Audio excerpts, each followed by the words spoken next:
Is it video games time? Oh my god. It's video games time. Hey pals!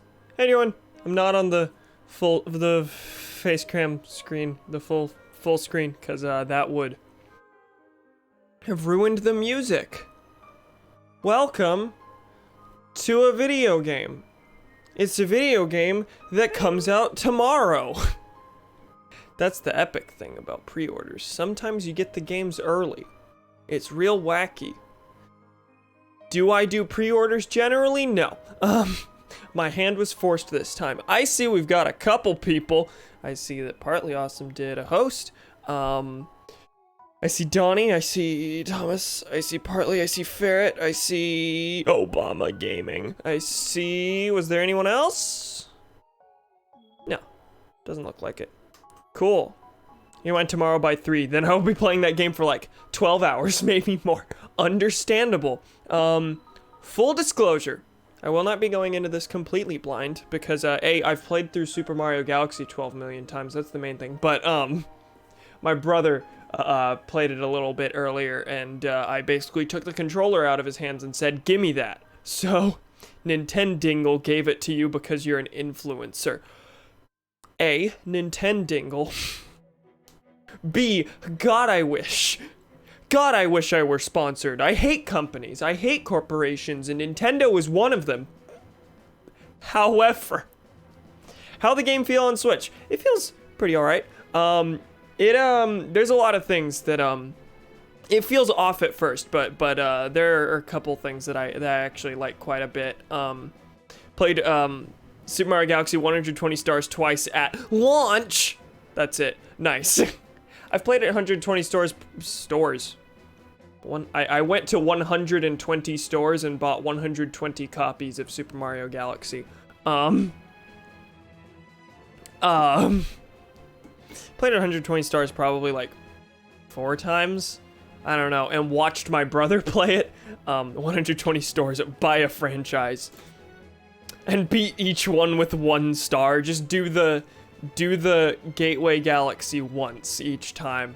Anyway, I'm gonna back out of this. Look, it's a menu. It's a menu people complained about a lot. So, it's basic. I don't mind it. It just kind of shows that, they didn't put a ton into this. I do like the video previews and everything, and like, basic ass music, SMH. There you go, 120 run. Heck yek! Hi Gremlin, how you doing? Welcome. Get Kate on.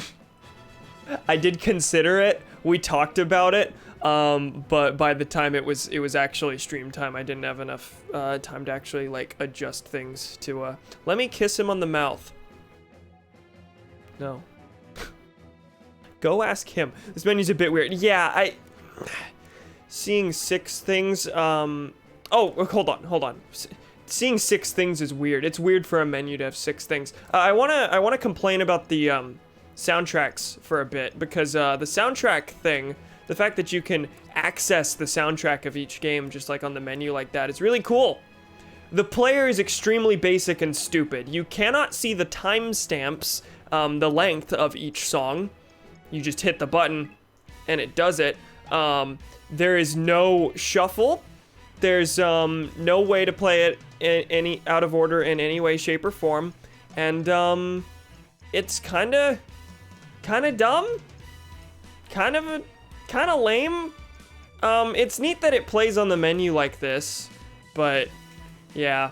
Can I back out of this? No, I can't. So to show you the title screen, which I'm going to do, I have to restart it. The title screen is weird. This part's fine. Then it just freezes with no music. It's very basic and it's unpolished. Like everyone said it, but it's unpolished in a lot of ways. And this is one of them. That's the title screen. This feels severely rushed. It was, at least according to, there was some journalist I saw on Twitter who interviewed an anonymous source from Nintendo who worked on the game, and they said that Galaxy 2 was planned to be on the collection, but they literally did not have time to compile it because of how rushed this was. Like, the soundtracks, I'm pretty sure, are basically only there so it's not just the games. I feel like if they had more time and there wasn't a pandemic, they probably would have put a little more into it. Sonic Mega Collection is like the compilation of all compilations, and there's like trailers for other games. video sequences from games that aren't on the collection. There's things about the whole history of the franchise. There's concept art. There's cover arts for comics. There's a bunch of stuff like that. And like, I don't think anything's ever gonna live up to that in my book. But yeah, this is bad. Like, as a collection, it's not very good. However, the games themselves are real great. And despite some lack of polish in some of the emulation and things that they did to make it seamless on another console, I'm mainly looking at Sunshine, and I will be streaming a full playthrough of Sunshine on this collection at some point in the near future, once I'm done with Xenoblade. But yeah, the games themselves are fine, and they play just fine. Like, people complain that it's just emulation. I don't really care. I'm getting to play the games. There are definitely better ways they could have done it, I suppose, and it would have been nice to get, like, updated releases. But as far as, like, a collection of 3D Marios, like, I'm here for the games. So, like, I can complain as much as I want about the package and how it's overpriced and things like that. I'm not going to be complaining while playing Super Mario Galaxy. You know, Sunshine's Clean the Beach stage can be completed in like 5 seconds. That's epic. I didn't know. I did not. I see a David. I'm wondering if we get Galaxy 2 as DLC or something. I don't expect that they'll just like leave it on the shelf. Something's gonna happen, I think. Especially if it was intended to be here and they just ran out of time. Like, yeah, they had the intention. I just don't see them like completely leaving it out. Anyway, here's the first like big major change, and really the only one besides some text alluding to this control change, but being a Switch game and not a Wii game, there's no pointer, so it's more like Skyward Sword, in which it's using the gyro controls, and it's shockingly extremely smooth, and I like it a lot.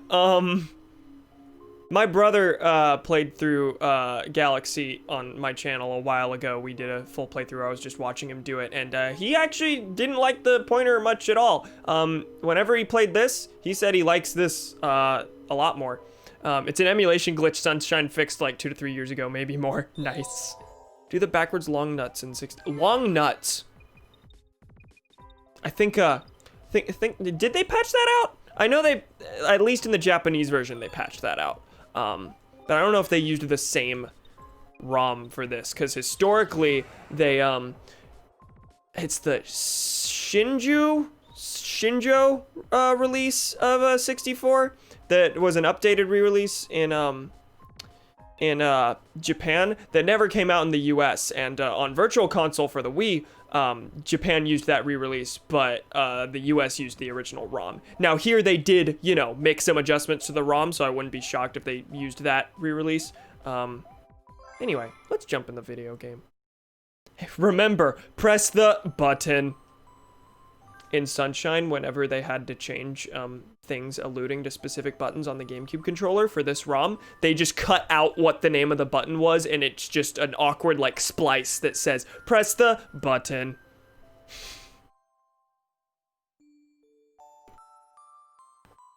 If you can't tell, I'm probably not going to be like specifically talking about like the game itself all that much. I'm not treating this like a normal playthrough. This is going to be a one-off.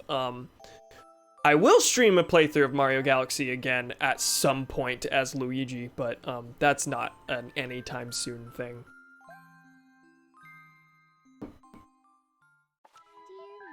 Honestly, given all that, I probably should have gotten into the game a little sooner instead of sitting on the menu that whole time. Chat is off to a great start. Chat is wild. Anyway, you hit R, the cursor appears, and assuming you have luck with the gyro, it feels just like the Wii remote. I had some trouble getting used to it whenever I was playing on my brother's TV earlier, but I think that's just because I was at an angle. Like, this feels really nice. Shut up, Princess P. Princess P. Have I missed things? I've missed a lot of things. But I can't, I'm not gonna check chat until now. Also, it just looks really nice, like upscaled to 1080. Like it just looks good. I haven't mentioned that. It just looks very cool. Today's the day where where I'll need this. Eat die.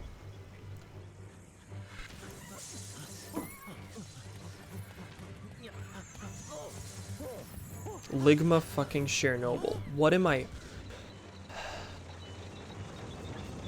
Sunshine fixed, I mean dolphin. Oh, okay. How do you do the gamer move? Give it as free DLC, cowards. It would be nice! It would be, very appreciated. Maybe they'll update this. That'd be nice if they did, especially to fix the sunshine glitches. Okay. What's your favorite litigation quote? Favorite Super Mario Galaxy characters are Marge Simpson and litigation.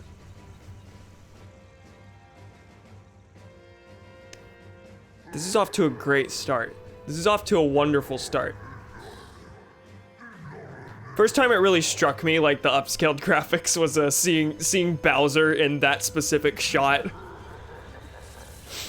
I don't know why.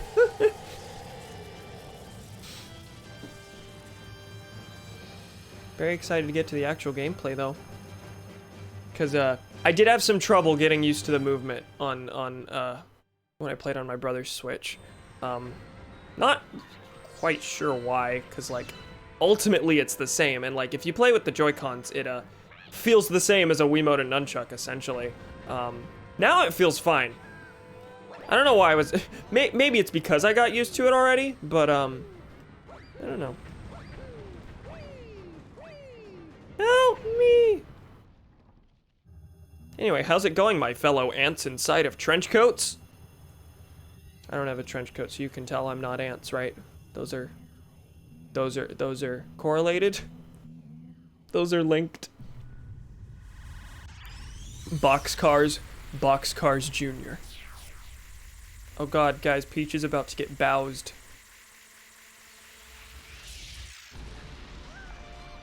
Heard that Super Mario 64 has smooth analog camera? Does it?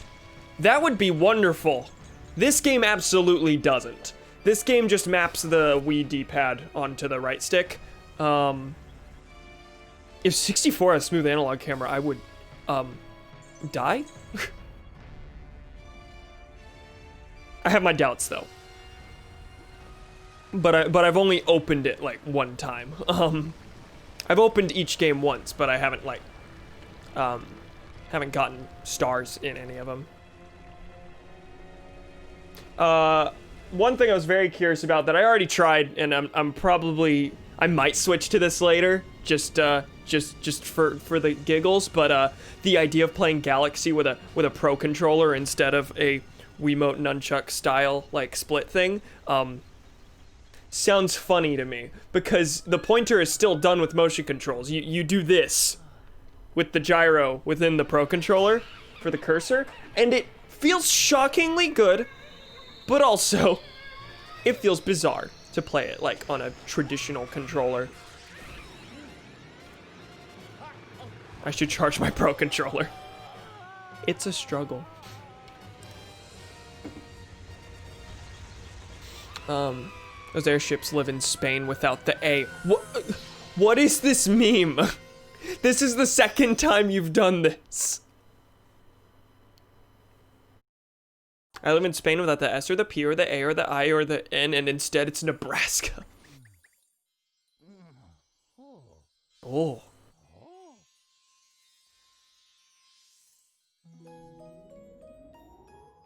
Hey, this looks really nice. Yes, it is something that is easily achieved on the Dolphin emulator already, but this looks real nice. Hello, friend. How are you? The star is a furry. Thank you. Forgot how nice the music in this game was. First one with an orchestra in the Mario series. Easily my favorite Mario soundtrack. That is definitely not a minority opinion. Catch all of us, will tell you where you are. In the pipe? Oh, I can't spin yet. Wait, there's a video about that moment, like a straight up analysis about the quietness of Galaxy. I would love to watch that. 20-minute analysis of this one scene. By the way, how's audio? Could the game be louder, or are we good? My internet is shitting itself. I'm gonna go commit a felony on the international level. Thank you, Obama. I love you, Cam. Moi. Bye, Obama. Appreciate you being here. Okay, so we got the pipe. Now, where is the crater? Or the grass? Either one. Crater. Is this the right crater? No.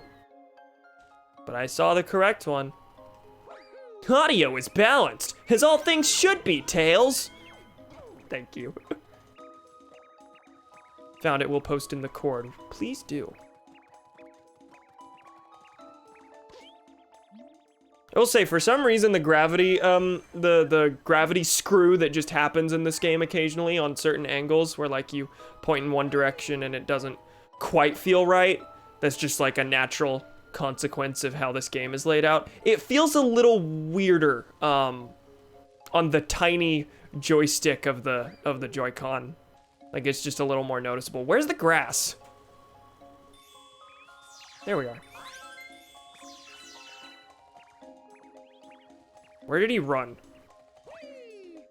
There he is. Hi. How you doing, fella pal?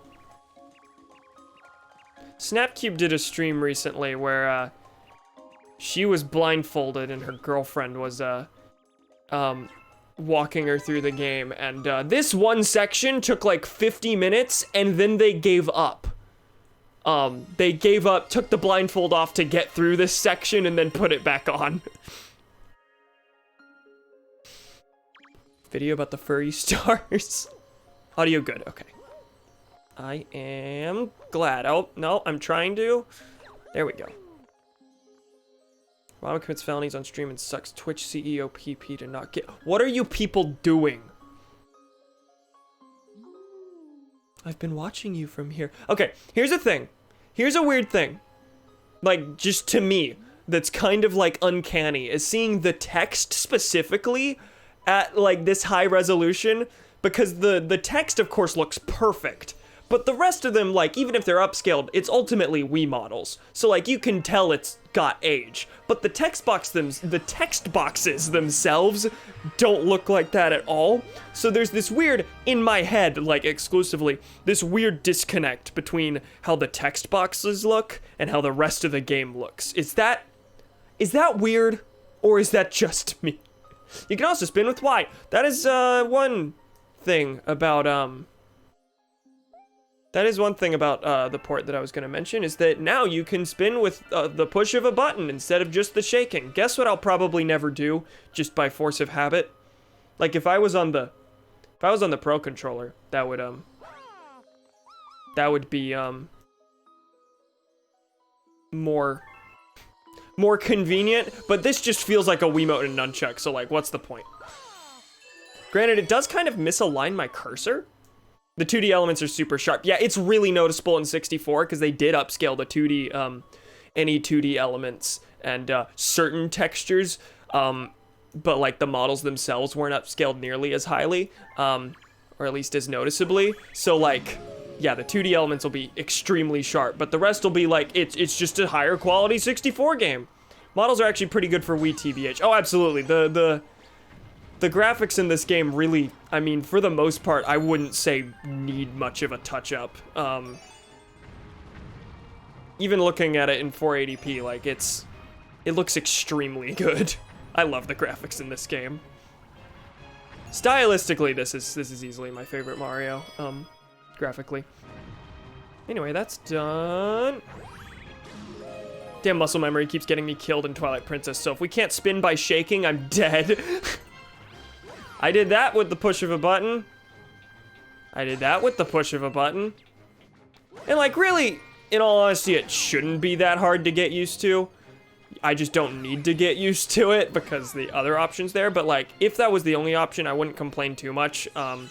Because in Odyssey, you use the Y button to, throw your hat. Granted, you can also shake to throw your hat. What am I saying? Where is the Goomba? I saw it a second ago. Where are you? Thank you. No more live. Is it 46 and 2 ahead of you? Oh man, I really don't have the energy to keep up with chat. I don't either. This is pretty close to the hardest time I've ever had. But like, that's fine. That means I get to focus on game and just ramble like an idiot. More like a let's play, but with occasional chat checking. Okay, unfunny band reference. Goomba gone. I found him eventually. This one, you gotta kill the big one. And it expects you to use this, but I'm pretty sure you can just, it's just like a normal Goomba, but big.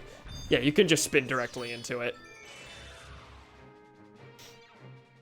Oh god, I used the wrong your. Oh fuck, AP style, don't fucking kill me.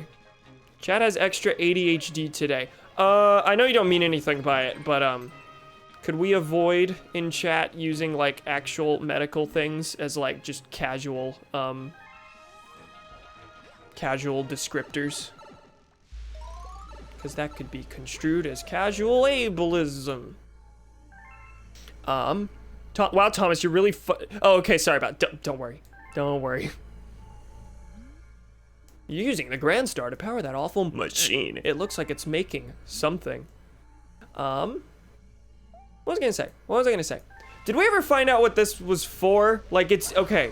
This machine is clearly doing a thing, and it's powered by the Grand Star, but I don't think it ever explains what it's actually for. It just looks evil, and it's making something. This is an extremely minor thing, and I think it's something people have brought up before. This isn't just about Galaxy in general, not the emulation. Is that, this Switch portion teaches you the wrong thing about the Switches later in the game. I mean, it gets the general turn them all the same color across, but every single Switch puzzle from here on out, you want to be turning them from blue to yellow, and here you're turning them from yellow to blue, and like, that's super minor, and I doubt many people were actually confused by it, but, yeah, for every other Switch puzzle, you're trying to turn them all on, but here you're trying to turn them all down. It's kind of weird. This section, bad teacher. It gets the basic concept across, it just flips it from how it is in the rest of the game. But also, you can tell pretty clearly, like, in the next section, they're all blue, and, like, you gotta step on all the switches, so, like, what are you gonna do? Like, if they're all already blue, that doesn't mean they're all already in the right spot. That means you have to go turn them all yellow. It's, like, it's fine. How does the game look and feel, in your opinion? Is the 1080p noticeable, and is it weird to control it without the Wiimote? The controls actually feel extremely nice. Like, it doesn't feel any different to me, for the most part, at least on the Joy-Cons. I've tried the Pro Controller briefly, and it feels different, but not bad. So that's a little weird. The 1080p, the upscaling, I think, looks really nice. Like, it looks noticeably better than the Wii version, but, the only places where the upscale, like, looks kind of jarring, and even this is extremely minor, is that, like Partly said, all the 2D elements are, really sharp compared to everything else. So, like, I was talking about this weird, like, thing in my head about how the text boxes look odd next to the 3D components. TBH sounds like a DSP type problem. What the hell, game? They're all already blue. Yeah, it's definitely, I wouldn't say it's a problem. It's just kind of weird that it's different later on. Like, you would just think that to teach the player about this switch mechanic, they would have it the same as the way they are all later. But like within the context of the story, like, yes, it makes sense. You want to turn the machine off. You're turning all the switches off. Do you know who DSP is? Darkside Phil? Uh-huh. Boy, do I! I don't know his stuff in detail. I just know he dumb. So does the things, turn the things blue happen only in this port? Because if so, no, that's just a thing about Galaxy. Definitely not the port. What if Mario died? Thank you. My apologies if anyone's expecting me to, like, read all the text or anything. I know I said this already, but, like, this is absolutely not being treated like a normal, playthrough. Honestly, the pointer, compared to the Wii version, depending on your taste, might actually be better because you can use R at any time to recenter it, so you can have the controller in any position you want instead of having it specifically pointed at the screen. It's like Skyward Sword, which, even though it was on the Wii, controlled the pointer in the same way. It used the gyro instead of the actual sensor bar. And you could hit a button at any time to recenter it wherever you want. Pointer in Wii was doo-doo, literally just 2 lights. I mean, it functioned. I never had a problem with it. But Donovan, are you secretly Bowser? You can grab 2 candles and it works just as well. Simplicity isn't necessarily bad. The other interesting thing about the Wii sensor bar is that, yeah, since you can just grab 2 candles, that means that it doesn't have to actually be plugged into the Wii. It can be plugged into anything and still function. The cord that connects it to the system is about giving it power. It's not linked to functionality at all. So for a long time, I had the sensor bar hooked up to my Wii U, and when I played Wii games, I would just have the Wii U on as well to provide power to the sensor bar. So like, yes, it connects to the console, but it doesn't actually affect the sensor bar's function.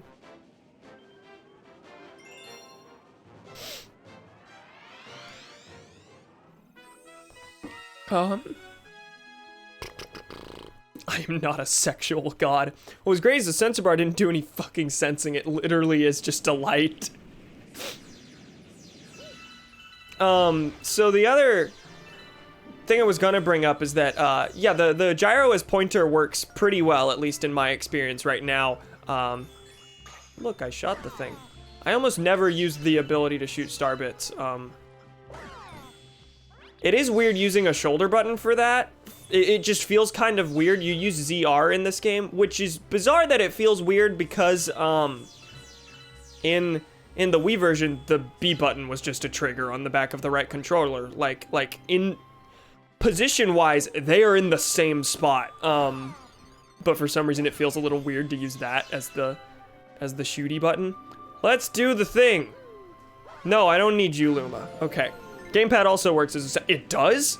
Oh yeah, you can use it as a sensor bar because in Wii mode you can still have it displayed on the gamepad and just play on the gamepad with no TV. So yeah. Does it work the same way? I was curious when that functionality was first added if it like maybe used the camera. I don't know that would make a lot of sense tech-wise, but yeah, that's a thing. One unfortunate thing about this is that despite the fact that you now use the right stick for the camera still functions in exactly the same way. So there are spots where you can't use the camera, and whenever you can only turn it in like incremental bits as opposed to it being a free camera. But that's just a problem with the original game. I'm not gonna complain too much. It's just that it's kind of a shame that like we now have a free we have an analog stick, but the camera's not free. It still works exactly like a D-pad. Just as 2 IR lights or UV lights, I forget which. I think it's IR lights. Not shocked. What was I gonna say? Oh yeah, playing this in handheld mode. I mentioned the pointer again earlier.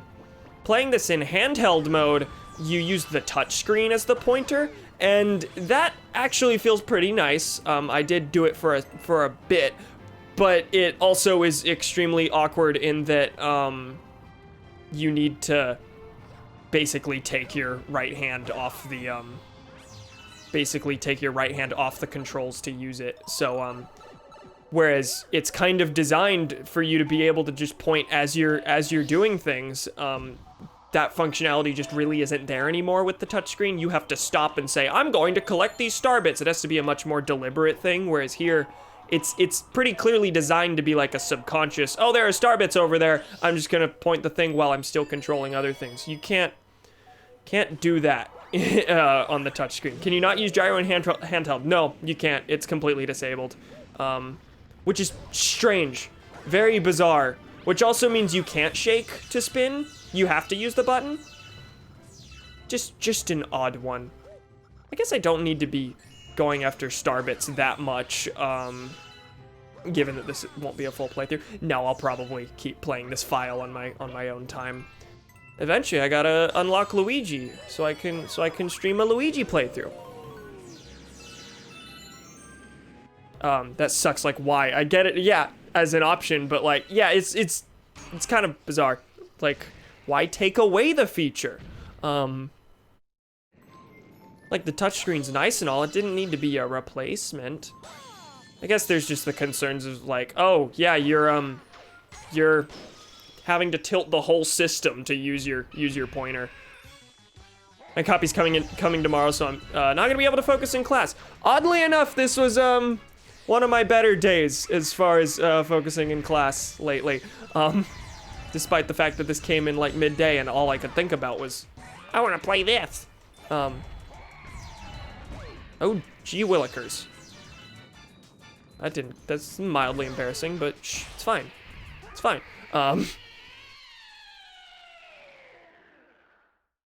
Do not diss the objective best legume. What was that in response to? BRB gonna eat dinner. Okay, bye, Thomas. See you in a bit. Sometimes the pointer will just go away and you have to hit R again to disable it, or to re-enable it. Not a problem, but we'll definitely want to cut off work as close to 4 as possible. It is taking so much of my being to not just start a playthrough of Sunshine, because I will be streaming that. I've never 100%ed it before, and the first time I played it was on Dolphin, so this will be my first time playing through it all the way on an official copy. Not that I don't have an official GameCube copy, but yeah, I first played through it on Dolphin with lots and lots of distractions, so I think this will be my first real experience with a full playthrough. Imagine actually having game consoles. Kind of cringe, right? I have all Nintendo consoles except for the SNES.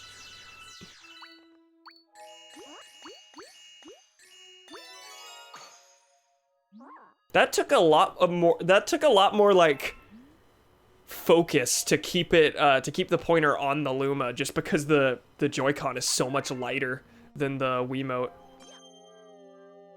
Kind of odd. Okay, let's go back to Good Egg.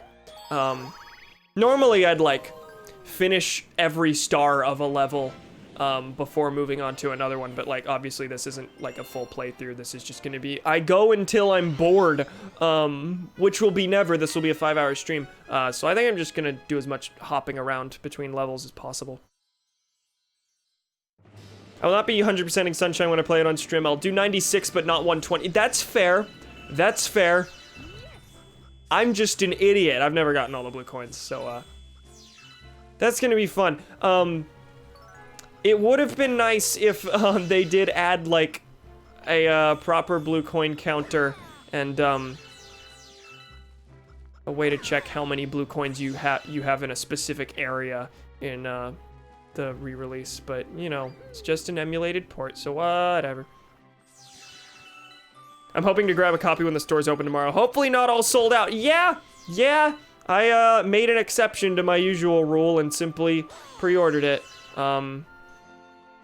Don't usually do that.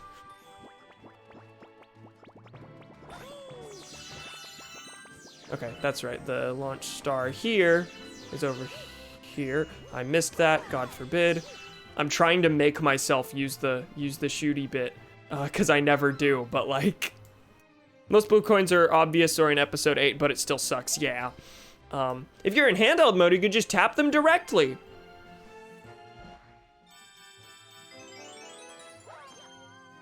Oh yeah, and A and B do the same thing here, which is not awful, but it's the buttons are mapped like similar to a new Super Mario Bros. Game. Y and X do the same thing, A and B do the same thing.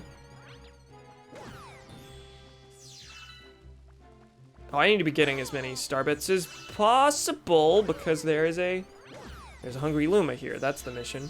Actually, I have a feeling I already have enough. I don't remember what it is. It's like 50 or something. Maybe even 30. How on earth did you get it one day early? Best Buy pre-orders. Pal of mine. I don't know what I was trying to say there. I was gonna say my man. Welcome, who was that? Game Dad TV. Welcome, how you doing? Yeah, I just happened to...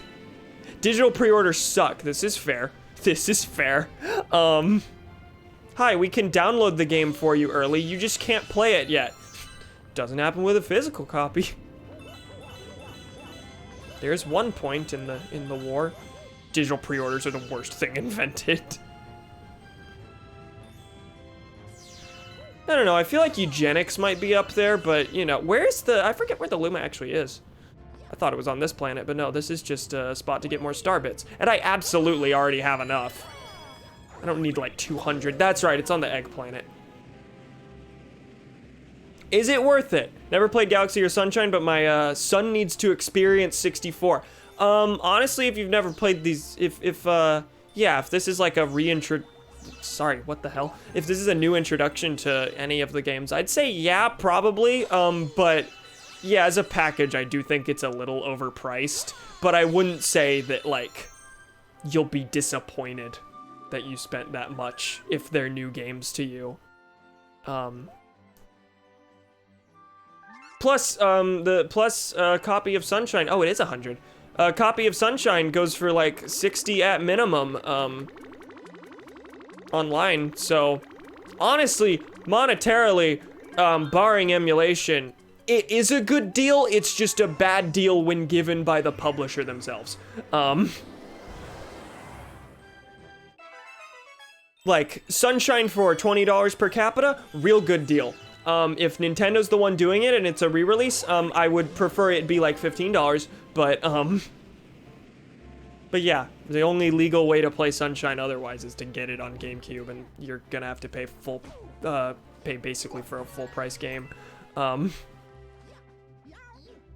Xenoblade jokes. As Xenoblade clearly demonstrates, genocide, imperialism, and colonialism is okay, and digital pre-orders are the mortal sin God will not forgive. That is hair in my mouth, I'm not gonna fix it.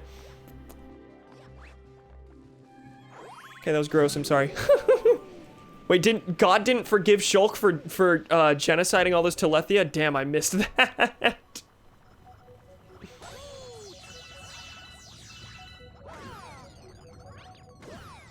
And like, regardless of the price, I was probably gonna get the collection anyway myself, just because, hi, this is a giant trip down memory lane, and I'm a stupid game collector who already spends far more on games than he should, so like, you know, as much as I'll complain about it being a limited run, the marketing worked. Like, if it's a limited run Switch game that I will one day perhaps maybe want, of course I'm gonna pay $60 for it now. What if it was $61? Riot. There's definitely a way to skip your way through that section a little better. Why would I use Shooty when I can just beat a Goomba's ass? Attending class at home while trying not to out myself as MB is hard, because sometimes my dad just kind of stands when I do class. That's awful and terrible and annoying. I'm sorry. I did the skip. Only reasonable answer is Riot. What was I gonna say? God, hair and mouth is bad. I hate hair and mouth. I don't usually have that problem. People tie their hair back specifically so it's not in the face, and somehow, like, either I'm just, it just doesn't bother me all that much, shockingly. Like, there is hair in my peripheral at all times, right here. But it almost never gets in my mouth. Honestly, it's worth it for me just because it's really nice to have some of the best Mario games on the most convenient platform, and the resolution boost is really just icing on the cake. Oh, absolutely. Like, you can easily argue, and I would, that, like, you know, a cheaper virtual console release would serve that exact same purpose. But, yeah, no. Getting to play these handheld, just in the first place, I do think, if not justifies the premium price, because I still wouldn't go that far, at least, you know, take some of the edge off. Like, I can play Super Mario Galaxy on an airplane. I've never been on an airplane. I'm just spouting marketing. Just getting to do that is wacky and fun. Anyway, let's use the wacky camera.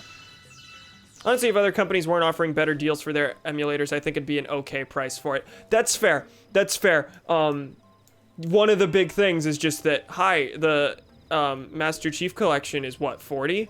For how many games? And then Nintendo's like, no, 60 for games that are all over 10 years old. Without that comparison, like, yeah, it wouldn't be quite as bad. Virtual Console would be ideal, but I'm not willing to wait until they do GameCube games in 2024. Understandable. If. Me. Kill a wasp. Kill a plant. $40 for 6 games. Yeah. $40 for, yeah. I was in my mind, I was reading a completely different message, and yet what came out of my mouth was the message I had just read. Master Chief Collection is one hell of a deal. Absolutely. Thomas gifted that to me for my birthday a bit ago. I missed that one up, oh no. Thomas gifted that to me for my birthday a while ago, and I played the first level of Halo Combat Evolved, and that was all I did, just because I'm playing through other games, but like, God, I'm extremely happy to have that. They're adding the 5th of on Wednesday. Oh, that's right. They were doing like a weird, like, staggered release. That was, yeah, that's bizarre to me, but cancel Sonic, what he do? I can't figure out why that's trending on Twitter. Yeah, the hashtag cancel Sonic Twitter. Not cancel Sonic Twitter. What does that mean? Are we canceling the Sonic Twitter account? Are we canceling, like, the Sonic fan base on Twitter? Or are we canceling Sonic and the trending hashtag is just exceedingly stupid?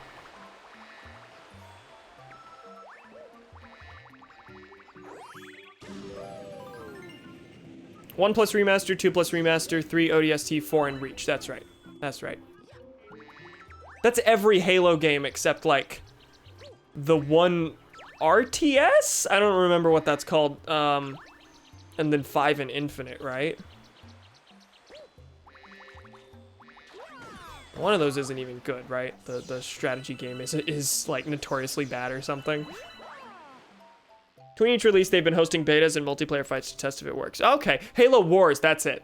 Staggered releases to prevent exactly what this collection is. Rushed ports. This is fair.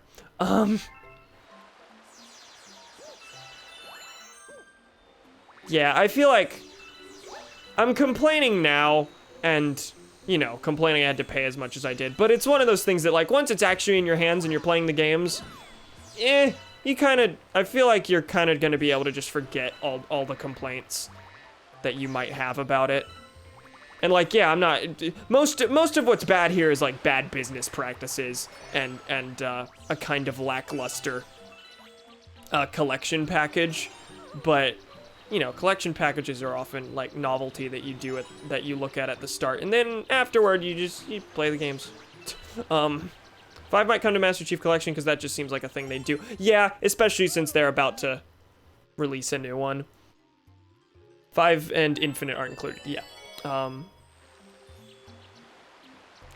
I go through this? Where's the star show up again? It just showed me. Is it above her? No, there's a launch star back there. Forgot how this mission ended. There we go. Cancel culture completely ignored that movie, but decided to cancel Sonic. Oh, that's right. This is the Captain Toad one.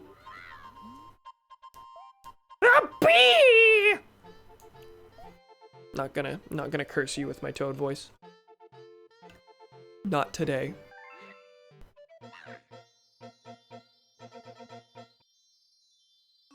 I know I'm not talking about the game itself a lot, and I'm mainly talking about other things, but oh my god, I'm having a blast.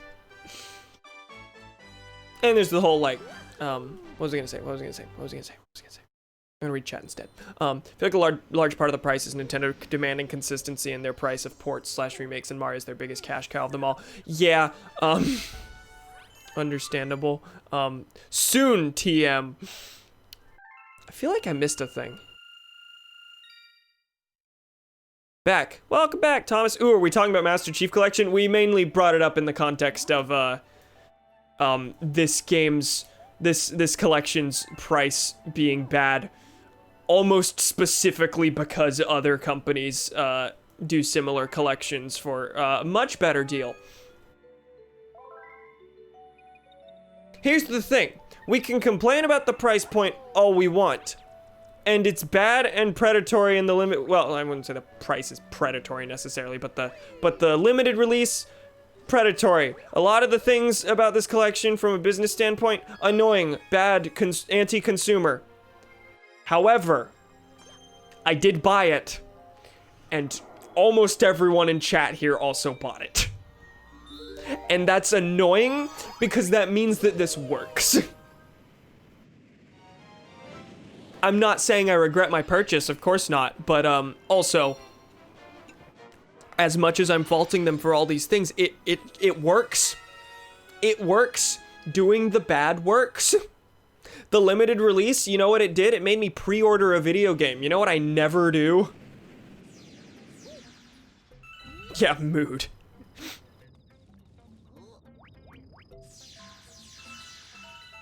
There we go. I haven't gotten this one up back here. I mean, not that it matters, but you know it'd be a pretty nice thing for them to change if this were an updated re-release instead of a port, would be, or instead of an emulation, would be if they made it so your lives carried over instead of resetting to 4 every time. It's not a big problem, and like it's really just an aesthetic thing given the difficulty of this game, but it is, you know, kind of sad to see your life count reset every time. Just a personal thing.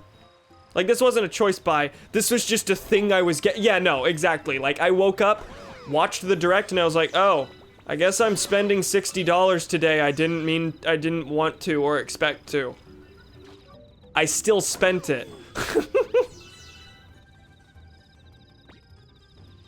And I think the main thing is specifically because, like, I think one of the big reasons they did this was because, hi, there's a pandemic right now. A lot of people are suffering financially right now, and, putting a limited price tag, a limited, release on it means that, it kind of takes the thinking part, the consideration part out of the purchase. So instead of, like, considering, do I want to buy this for my kid? Do we have the money for this? Do I want to buy this for myself for the holiday? Do I want to wait until discounts happen? Blah, blah, blah, blah, blah. It makes you buy it immediately, and it takes the thinking part out.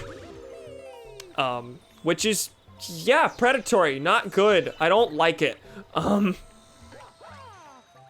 It's not just the availability thing that is bad. It's not just, and like, again, I'm still of the belief that they will absolutely re-release this later. Like, they're probably gonna pull the Super Mario, the original Super Mario All-Stars thing that they did for the Wii, have it as a limited release for a bit, and then have it come back. I don't think they're gonna do a Disney Vault thing where it's like, we're locking this away, you can only get it for this, limited time. That's what they're appearing to do, and then they're gonna release it again later. That's my assumption. But, like, even if availability and, like, James preservation, wasn't a big issue there, it's just the predatory practice of, hi, you have to buy this now and you can't, like, think about getting it later. That's not just an availability problem, that is a, making people spend money where they might not otherwise, might not even be stable enough to spend right now problem. TBH, I think the limited release is just Nintendo. Nintendo, do bizarre things. That they do. Both of the, hi, we want to give you money, why aren't you letting us give you money for this thing variety, and of the, hi, we didn't want to give you this thing for money, but we have to right now variety. Nintendo's just the best, aren't they? So glad I don't own a console. This is fair. It is a money sink. I wanted to get that coin. Did not get that coin. Hello, B. How you doing? what was I gonna say? I bought it only because my first game was Spirit Tracks for DS and want to play 64. This is fair. Like, again, I will say, like, I feel like a lot of the complainers, me, while having, like, legitimate grievances, of course, a lot of them aren't thinking about it from the standpoint of, hey, what about a new generation that has literally never played any of these games before? That $60 price tag really isn't gonna mean a lot to them. They're not gonna pick this up and think, oh, this is overpriced. It's mainly just because other developers are doing it for cheaper prices. Again, not to defend the price point. I'm just saying, like, from a consumer, like, thought standpoint, oh my god. From a consumer thought standpoint, I don't think people are gonna be like, this was too expensive after purchasing it. Especially if they're, games that are new to them. I've reached the stage of stubble where my hair sticks to my face. Oh no! I have, not let my facial hair grow out past, like, 2 days at a time, generally. I'm shocked I haven't let that slip over quarantine. I think I think honestly the fact that I'm able to just play this while talking about completely different things as if I'm just playing the Wii version and playing the exact same thing that I'm already familiar with, I think that is I think that's a strength here for like how the game actually feels. Like I'm not having to constantly stop and think, wait, how do I do this thing? How do I do this thing in the new version? Wait, did they change a thing there? Well, not that changes would be bad, but like I'm able to just do this. I'm able to just do this while reading chat as if I'm playing the Wii version. And like, as far as just a normal emulated release goes, I think that's a strength. Not that I would complain about an updated re-release, absolutely not. It's just that, like, the controls don't feel off in any way. This just feels like the Wii version again. Oh, it's also got a diagram for the... Wait, hold on.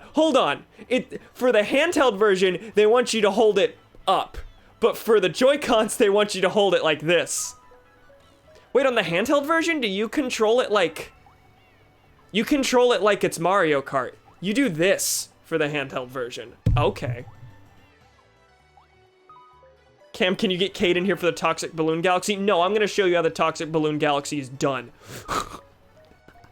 For those who didn't watch that playthrough, I had my brother play through Super Mario Galaxy on this channel a bit ago for the first time, and he did a 100% run. And he spent, what was it? Fuck, what's it called? Bubble Breeze Galaxy. My brother spent like upwards of 30 minutes on because he would not take it slow and would just tried to zoom through the whole stage. This very like meticulous stage where you're supposed to slow down. He tried to get through it at full speed, and it was awful and terrible, and I hated it. I fucking hate Bubble Breeze. I don't love it, but I like Bubble Breeze. You just gotta take it slow, and watching Cade do that was miserable. And also hilarious, but miserable. I've always loved, and by loved I mean hate, how there are star bits in the distance during this stage that it expects you to like grab with your pointer, as if that is even a concern right now. Ooh, I wonder if, okay, this doesn't really feel that different, but I wonder if these actually control better on the Switch version, since it's gyro-based instead of pointer-based.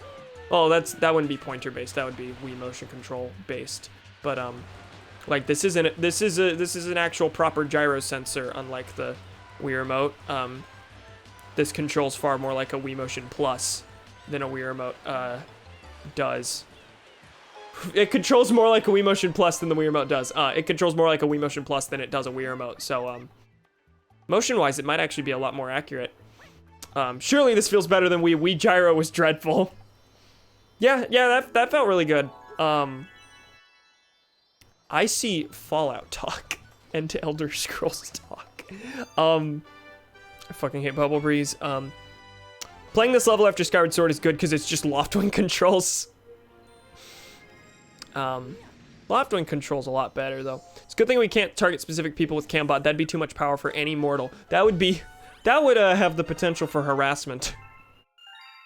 Honestly, the eat die thing, if I had a worse audience, already kind of has the potential for weird harassment things.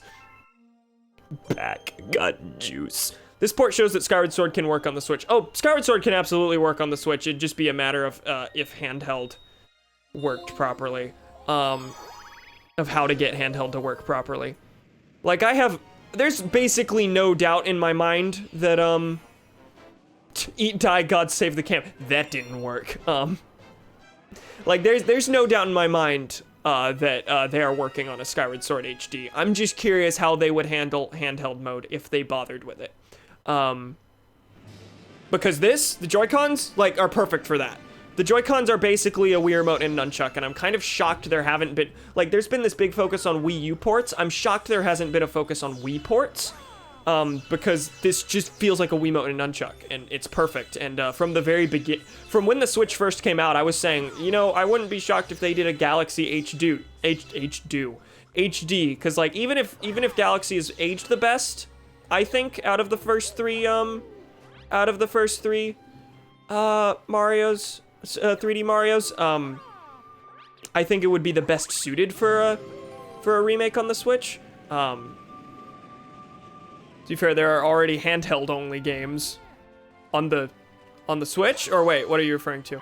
Not all games have handheld mode. Skyward Sword might be the same. Yeah, I was gonna bring up that Super Mario Party does not have a handheld mode. Super Mario Party, you have to have the Joy-Cons detached because you have to hold them sideways. I don't know if Nintendo could kill the gimmick and made a non-handheld game on the Switch. They did with Super Mario Party, which granted I think would be a less high-profile release than I think Super Mario Party is a less high-profile release than Skyward Sword HD would be. But yeah, Super Mario Party already did that. There's, like, you can take it out of the dock and put it on a table. You can do a tabletop mode, but you cannot play it proper handheld. Which is a little weird. You also can't play it with any controller other than a single sideways Joy-Con. Super Mario Party controls very bizarrely. People said a lot of things about Super Mario Party. I don't know if a lot of them brought up that the controls are just extremely bizarre. You can only play like this. Yes, I skipped that skippable planet, I'm sorry. Misread that for a fraction of a second, a simp. What chatbot do you use, Cam? I use the Streamlabs chatbot. I know a lot of streamers use Nightbot. I don't use it because it's the best. I use it because it is what I installed whenever I was looking for a chatbot. It works pretty well. I don't think I have any complaints about it for what I use it for, but I do know a lot of streamers use Nightbot as their main thing. So it's not just me reading SMP as simp.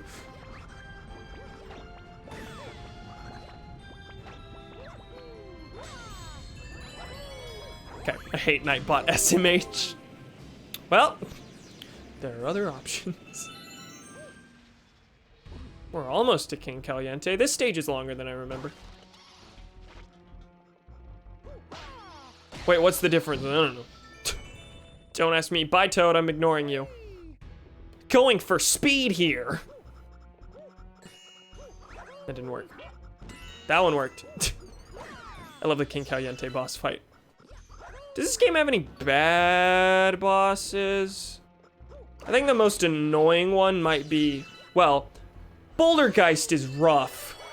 Has the potential to be very rough. Remember when Cade did Bouldergeist Daredevil run, his first try? That was really cool and I hated it. But Bouldergeist isn't a bad boss. I like Bouldergeist. The most annoying, I think, might be Kamela Koopa. Commands. Oh yeah, that's the thing.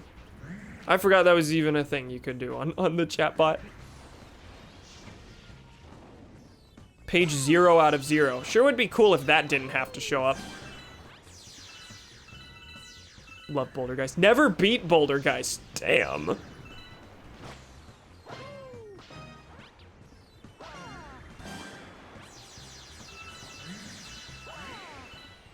gonna say it again. Like, as much as I'm complaining about the package itself. God, this feels nice. Holy gee willikers. I'm playing Super Mario Galaxy on a modern next-gen console This is not a next-gen console. On a modern-gen console. Isn't that wacky? Cade did Bouldergeist Daredevil first try, but took like 10 tries to beat Bugaboom. Yes, that was true. That was true. Actually, Bugaboom might be the worst boss in the game.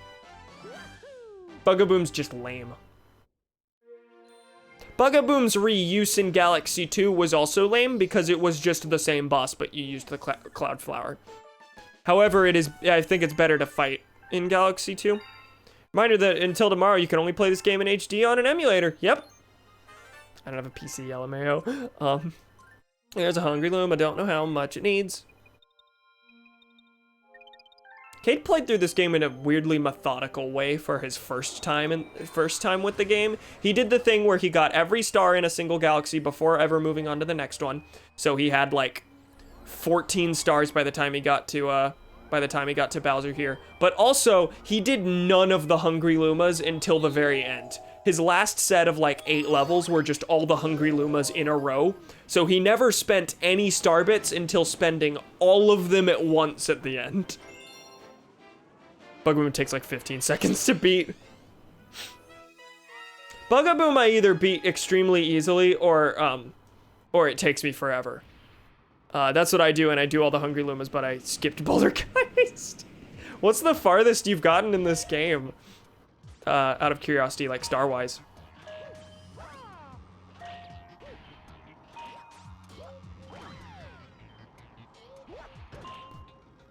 Pet peeve I have with the game is when they try too hard to hide content, if that makes sense. Give me an example. Like, Mario games are epic because I know what I'm looking for even if I don't know how to get them. That's what I want. Oh, okay. So, not like weird cryptic stuff. Like, hi, you could only know, like, is that what you're talking about? Like, stuff that you can only find with a guide? Like, they hide them a little too well? Or... because if I look up further secrets, it will inevitably tell me how to get it too. I don't want that. Oh, yeah. It's like,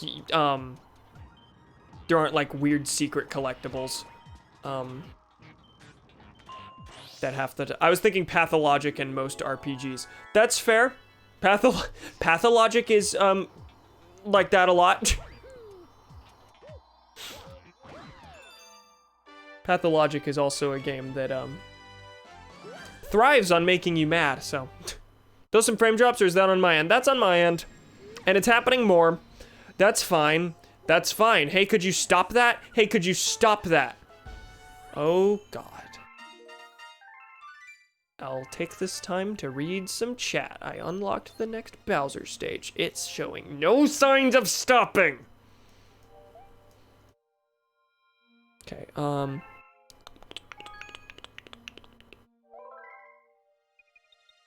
King Hot.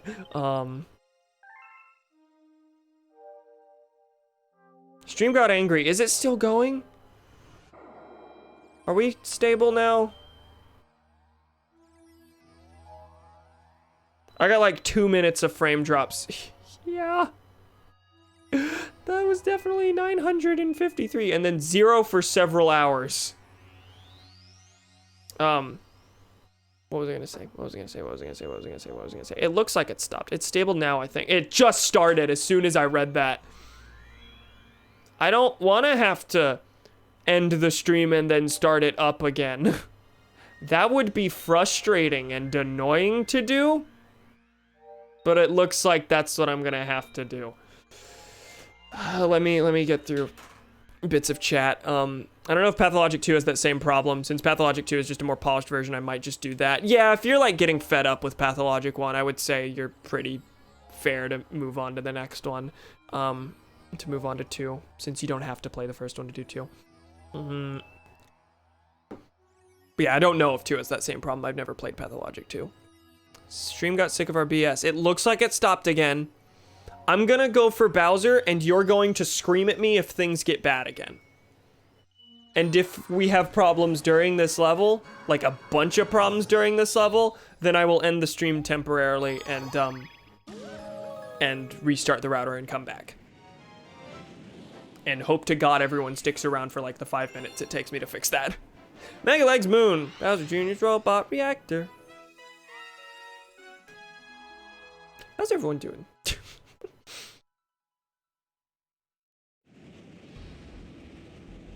Beating the game with all stars except for a few cosmic stars and the 2 Bouldergeist ones. Okay. Okay. So, sounds like roughly the same level of completion I got to in Odyssey. I have the vast majority of the moons. I think I need, like, 40 more. But, Odyssey is one of those games where, like, from the start, you're getting collectible after collectible after collectible after collectible, and it's like this non-stop, like, stimulus of feeling accomplished, and then by the end, there's so few left that you're like, where is the last one?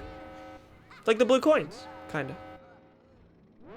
Mario defeats fascism, the stream, MAGA leg. I hate you. 100% the fuck out of Odyssey. The only reason I don't go ahead and get those last few moons, because I've thought about it a couple times, is because I want to stream Odyssey. I want to stream a full 100% Odyssey playthrough at some point. And Odyssey kind of seems like one of those games where, like, after you 100% it completely the first time, you might never want to do it again. So I want to save that. But Odyssey, I will say that this is easily the Mario I'm most familiar with, and it's probably more fair to say this is my favorite, but I think Odyssey is probably the best 3D Mario. Like, maxed out moon counter kind of 100%. Oh, that's my plan. That's my plan. I will do it. Do the fire. Now let's see how long this takes me. Cade didn't know what to do during this part. He, like, sat here trying to figure out how things worked for a long time. Okay. Come on, you're close. Do it. Oh, God. Am I trapped in a loop? Come on. He's taking the turn too wide.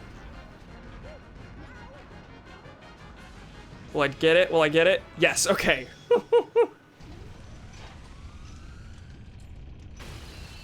Hey, fun Odyssey fact. The Dragon Fight music is a remix of one of the boss themes in Skyward Sword. Wait. In what game? Wait, what are you referring to? I can't remember which one. I feel like it's Scaldera. Okay. Like... Did you mention a game earlier, or am I, or are you, like, meaning, what's his name? Gobblegut from Galaxy 2. Mario Odyssey. Oh! That's cool. I had no idea about that. Is that, like, a confirmed thing? Because that's super neat. Odyssey boss music come from Skyward Sword. Huh. That'll be a neat thing for me to mention when I do the Odyssey playthrough like 3 years from now and pretend that I just knew that. There's like a true 100% where you max out each shop's moon counter.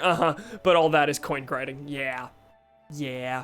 Like once you get to a certain point in Odyssey, if you really want to go further, you just have to grind forever. Like I want to buy every outfit. There is a huge part of me that wants to buy every outfit in Odyssey, but at some point, you have to either resign yourself to the fact that you're going to be miserable for the last several hours that you're playing this game, or cut your losses. Forget the location of a dome. Don't hesitate to speak with me. Okay, I assume I probably have enough star bits to go to Sweet Sweet Galaxy, so I'm going to. Yeah, it's probably like 500, maybe 300. Actually, buying every outfit's relatively easy. Oh, okay. Just in comparison to the moons. 400 versus maxing out moon counter. Okay.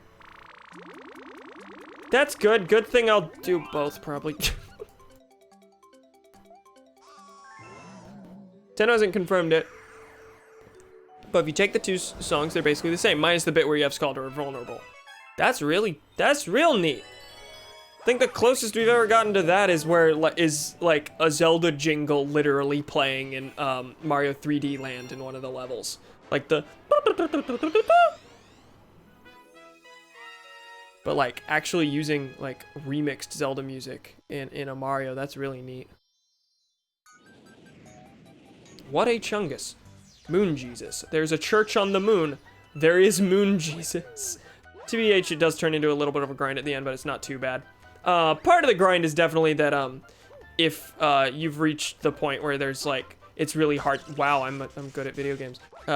If you've reached the point where it's hard to like find the actual location of the last couple moons, and you feel like you've searched everything, you will then have to pay 50 coins for every single moon from there on out, essentially, to get the hints from Toad. So that's a bit of a coin grubber.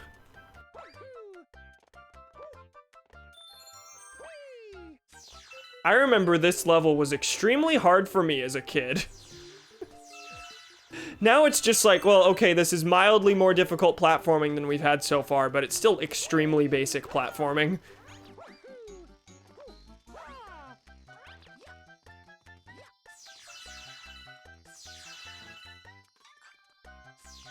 I only used that like once, the Toad hints. Yeah, I got to the point where I was like, I don't know what I'm looking for. This is just somewhere on the map, and I have no sense of direction. TBH, the free hints are more than enough most of the time. He does do free hints for the start. Hey, what's up? Oh my god, it's a Raymond. Hey, how you doing? Welcome. Only Obscure Moon was in Seaside. Well, you're far better than I. I'm curious if I would have a different experience when I go for 100% the second time. Anyway, hi Raymond. I'm playing a video game that is pretty good. I like it a lot. It's the bird that does free hints. That's right. The bird does the names. Bird doesn't give yeah, oftentimes it's like a game of like matching up Toad's hint to the names that the bird gives you. And yeah, a lot of times the names of the moons that the bird gives you is enough. Good video game.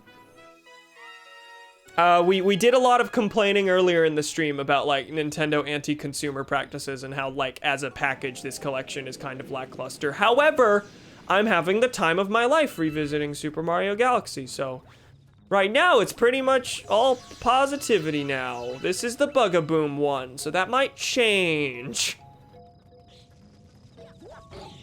Okay, I'm having a harder time trying to pull off the, No, I'm not. I was just bad at it. Trying to pull off the homing ground pound. Come on.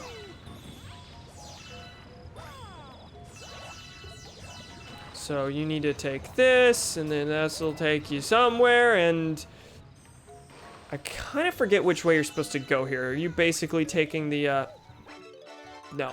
Oh, that's the first time we've got one of those. How do you get to Bugaboom again? Do I need to go behind the waterfall? I actually think behind the waterfall's blocked off. Oh, that's right. The queen is gonna make a launch star. Cool. Pretty good. Just finished eating dinner. Excited to get my copy of Mario 3D All-Stars tomorrow. As it should be. I was beyond stoked that when I got the email saying that according to tracking, you'll receive your package today, because that's not supposed to happen. But I got real excited, because I also got to, if more people were on Twitch and fewer people also got the game early, or were given the game early, or whatever, I would get to be an epic streamer who is in the minority on getting the game early. And one of the only ones streaming it. Okay, Bugaboom. I missed you. See, that happens a lot for me. I don't know why that's a difficulty for me. Shout out to one of the levels in this game is just this level, but autumn and mirrored. Yeah, the engine room is kind of a, kind of whack. Was that the engine room, or was that the garden? I think it was the engine room.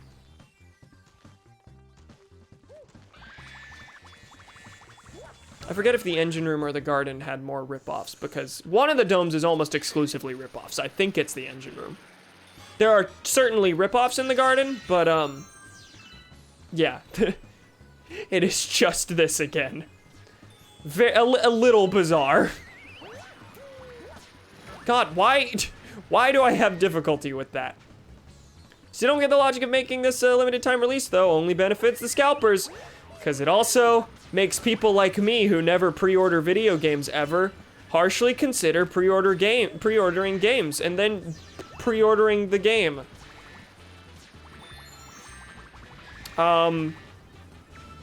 There's definitely business logic to it. It's just extremely anti-consumer. I think a big part of it is that, given how a lot of families are going through financial hardships right now, because of the pandemic, that means that people are going to be a lot more stingy in buying gifts, and like give much more consideration to whether or not they'll actually purchase a thing as a gift. So to put this, to put a timer on this makes people not think about it near as much. It makes them think, oh, limited release, better go ahead and pull the trigger, instead of giving it some time to consider whether or not you're gonna buy the thing. It's really mildly infuriating.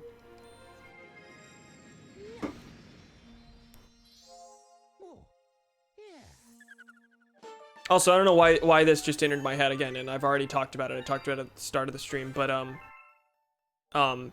one of the draws to this collection is that one of the draws to this collection is that it's got that epic soundtrack in it, and the soundtrack sucks. The soundtrack is bad. The soundtrack isn't bad. The soundtrack player, the music player within this, is not very good. God, that took really it took a long time to get out. Fuck the consumer, am I right, fellow capitalists? You know me, avowed capitalist. My Twitter bio is my Twitter header is literally a photo of me saying, hey guys, did you know capitalism is bad? I hit B instead of A because A and B, except for in the menus, serve the same function in this game. Let me do rolling green first. Oh, this will be weird. I don't know why it'll be weird.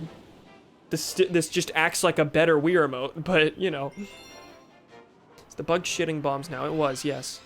There's too much anti-consumer. Let's cancel Nintendo. I mean, abolish corporations, but keep Mario around? I'm down. That's the dream.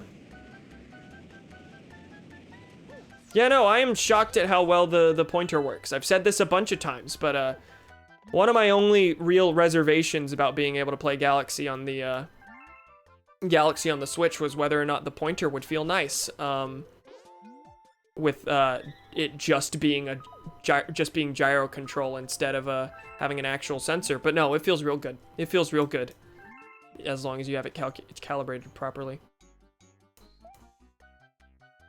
It expects you to have the handheld down flat to do this? That's bizarre. This works really well. That seems really awkward to do.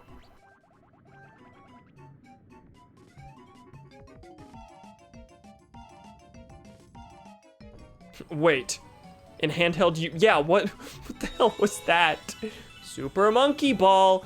I have considered and asked several times if I've considered streaming Super Monkey Ball 2 before, and I've asked if people would be down for that. It's never won a poll, but it's gotten a decent amount of votes. That's kind of always been one of my backup games if like something happens and I can't stream a game at the time that I want to.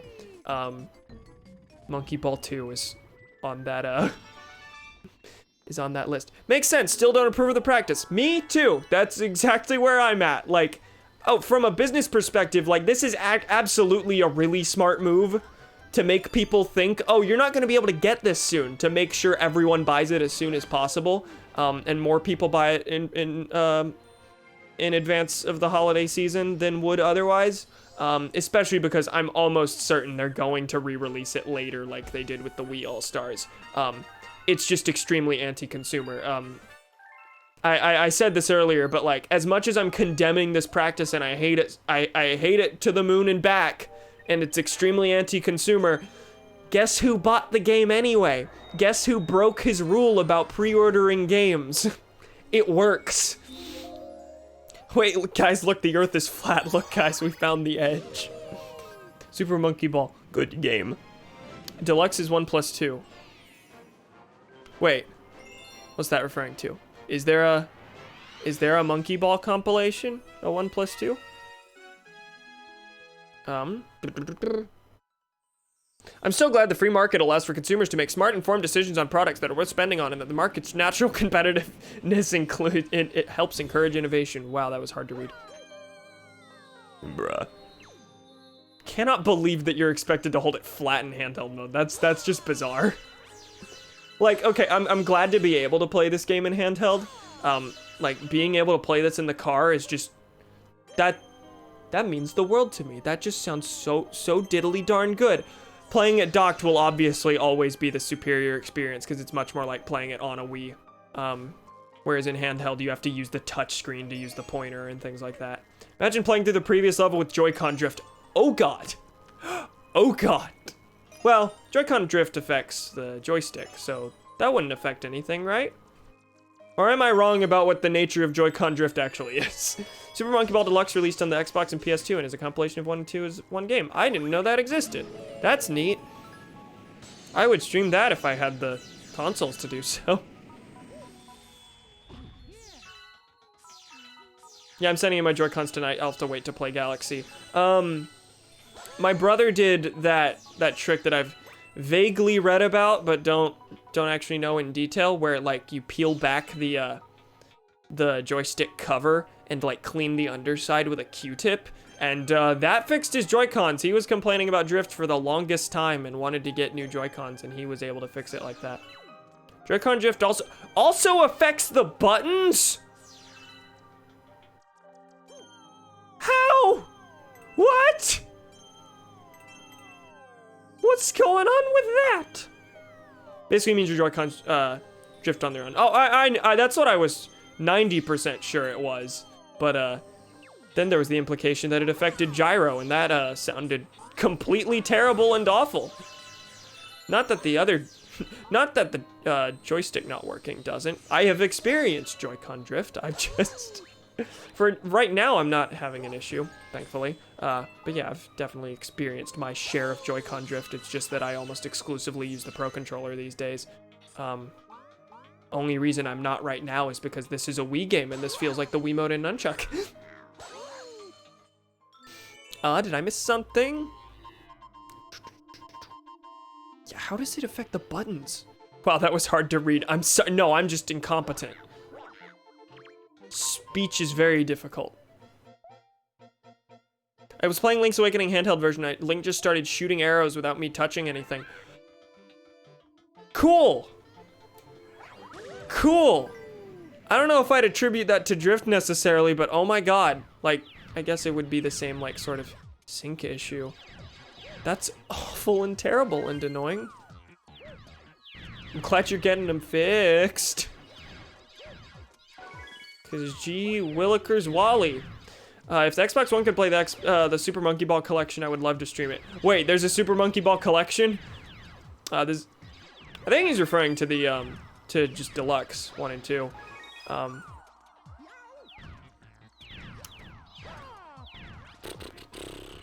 don't think there's like any new sort of collection, but also I don't know Monkey Ball super well, so I probably shouldn't talk out my ass.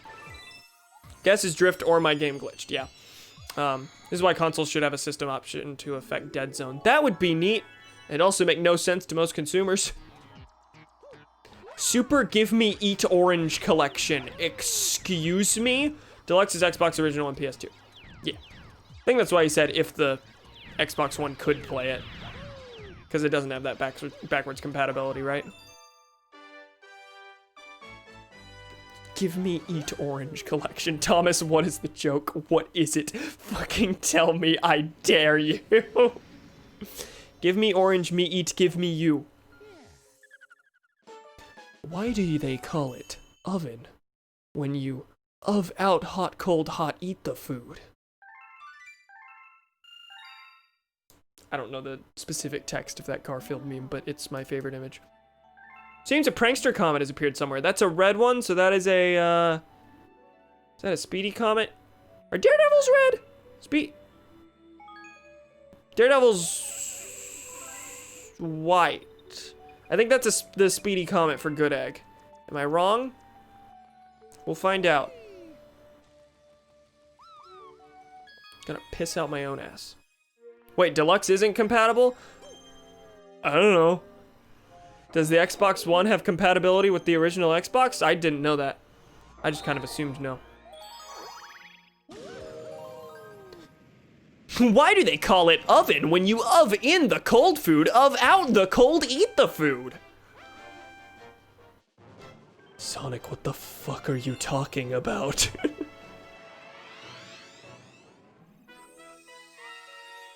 Xbox One can play original Xbox and 360 games, however, only certain games are made backwards compatible. Okay, okay. Wild and wacky. Yeah, I didn't know the original Xbox was included in that at all. That's neat. Hey, look, it's one of the worst missions in the game. Sorry, I don't like the speedy comets all that much because the time constraints are always far too lenient to the point of you're just playing the same level again. I think it's handled a lot better in Galaxy 2, where you're actively having to play the level a little bit differently because it starts you with like a 20-second timer, and you have to go around and collect clocks to extend your timer. Hi, that wasn't my fault. Mario went in a circle because of gravity screw. It's fine. But here, you're literally just playing the same level again. Even with a stricter time limit. Oh my god. Even with a stricter time limit, it would still stand that you're playing the exact same level with, like, no changes. Oh my god! Oh no! Joystick was having a time there, and I was 90% sure I was gonna get hit. Cool. Shoutouts to Speedy Comets being really boring. Yeah, they're done a lot better in Galaxy 2. It's not my favorite type in Galaxy 2. Like, you're still, like, you're having to go out of your way to collect clocks, but ultimately they're still the same thing. It's just here, they're very much ultimately the same thing. Now, I don't know if this way is faster or not. I'm not actually sure. Sorry, I wrote cold twice. The second should be hot. How dare you? It made no sense. Would have made so much more sense with that change. Hit and run chain chomps. Sonic goes on an LSD trip while the gang is chilling there. Purple coins are my favorite because the music is so good. The music is pretty good. I like the Cosmic Mario Comets quite a bit. Purple coins are, you know, actually now that I think about it, purple coins might be at least close to my favorite.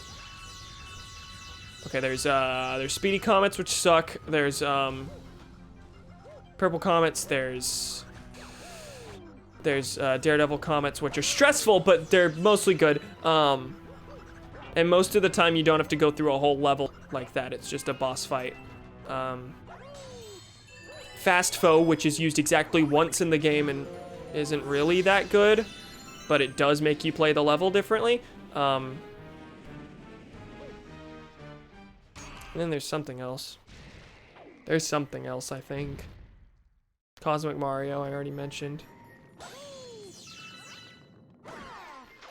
Kind of hoping Galaxy 2 will be released as DLC or something. Super Mario Galaxy doesn't feel complete without its sequel. I agree. Galaxy 2 should be here. Have you heard that Galaxy 2 was planned to be on the collection and they literally ran out of time to put it on because so 64 and Sunshine are direct emulations from ROMs, whereas Galaxy 1 they had to recompile it because of some tech issues related to the GPU. So this isn't like a straight emulation the way 64 and Sunshine is. They had to do extra work to make Galaxy work. So they would have had to do the same for Galaxy 2. And this had a really rushed development cycle from what little we know. And Galaxy 2, as such, they didn't have time to make it by the time of release. This is all based on an interview with one anonymous source who worked on the game. So, like, being an anonymous source, I suppose it's not necessarily truth, but, like, that's kind of how journalism works. You gotta... If you're citing an anonymous source, it's because, you know, that source could be fired if they, if it gets out that they were the ones who leaked this info. So yeah, from the little bits I've read, this, they intended to have Galaxy 2, and they just straight didn't have time to compile it. Fast Foe, Daredevil comic speed purple.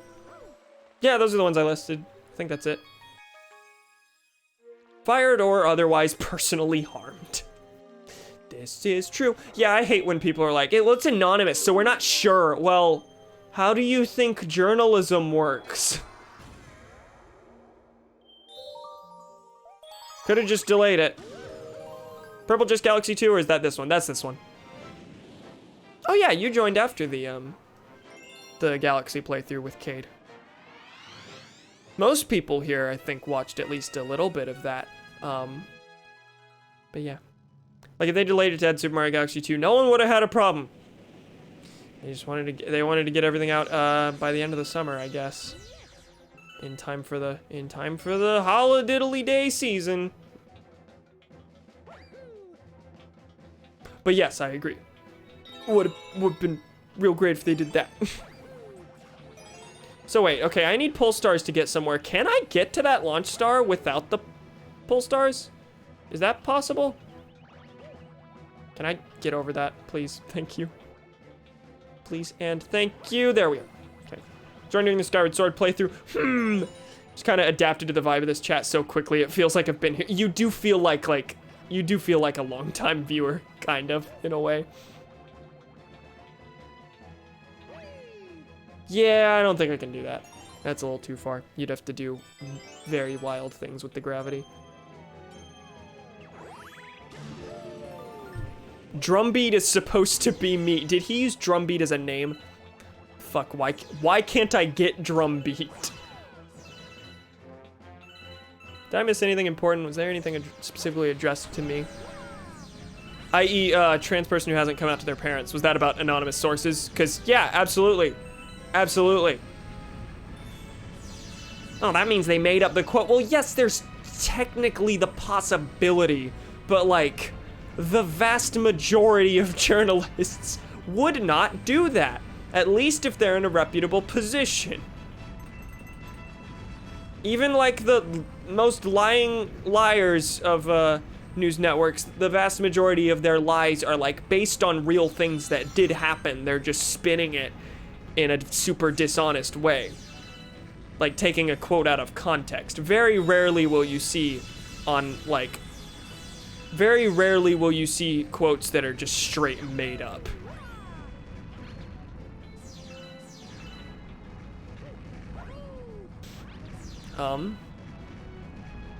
This is coming from someone who absolutely hates, like, mainstream news media for the most part. But, like, what, you think someone, like, made up that quote about a Mario game to make Nintendo look extra bad? Like, what? That's not what happened.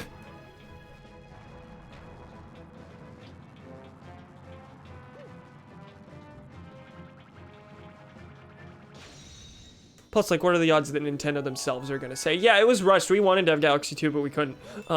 Let's see, did I miss anything? Or it's like Fox News where they get people they decide are experts to say dumb things for the network. Yeah, that's the other thing. Like, if there's a quote that says a lie, like, that person did say that lie. Almost always. Fired otherwise personally harmed, i.e. trans person who hasn't come out to their parents. Did I miss anything? I don't think so. There's a journalism class in my high school that I'm taking this year. There's only been one person caught for making up quotes, and that's because he did it in front of the teacher.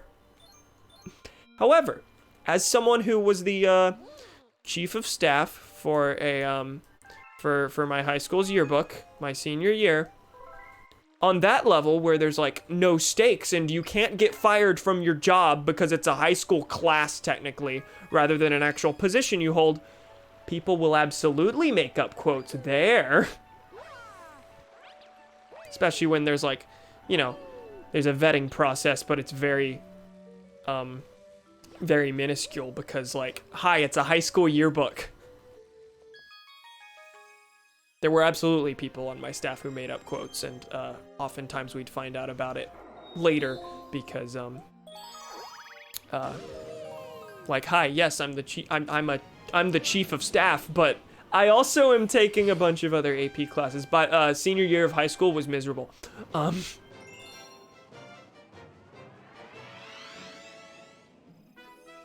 Our delegation of labor was also just like really, really bad and put way too much on me specifically as the chief editor. That's a whole other can of worms. If you want to ask me about it, feel free, but not gonna go on that tangent. Meanwhile, you can get kicked out of college for plagiarism in the journalism department and your career is permanently killed. Yeah, there are stakes. Meanwhile, on my, oh, God, okay. I can never figure out how to do that, I can never do that boost properly. What was I gonna say? Yeah, in the high school yearbook, staff, that's a class that's on your schedule, or at least it was for us. So as such, even if the teacher, who is the advisor, who ultimately has the final say on basically everything, even if they are like, hey, this is a bad staffer, they shouldn't be on this staff, they're actively harming the production of our book, they can't do anything because that is a class that the student chose to take. Like, a teacher can't just kick a student out of a class because they don't like them. That's not how that works.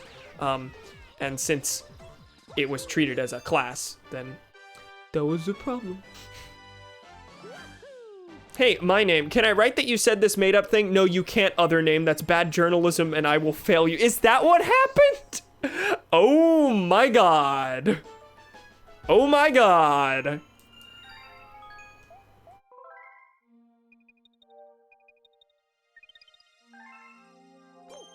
Why does Mario wiggle his ass like that? That is a thing.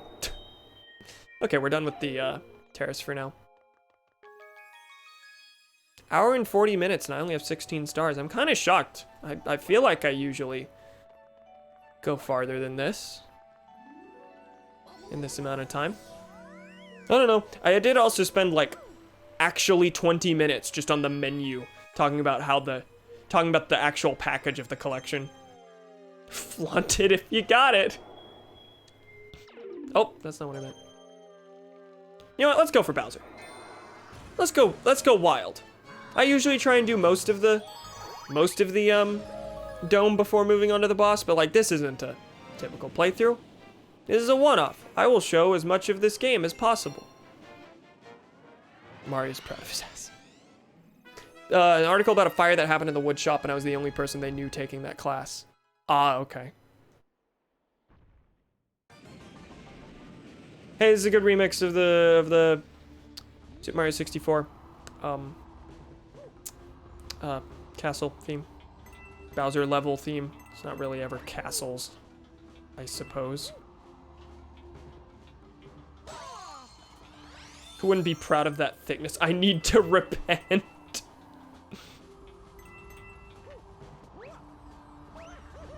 Oh, I knew that was gonna happen as soon as I let that jump go. Is that my first death? I think it is. Oh, and it spawns you right here. That's kind of funny. Like they knew that that would be a death spot.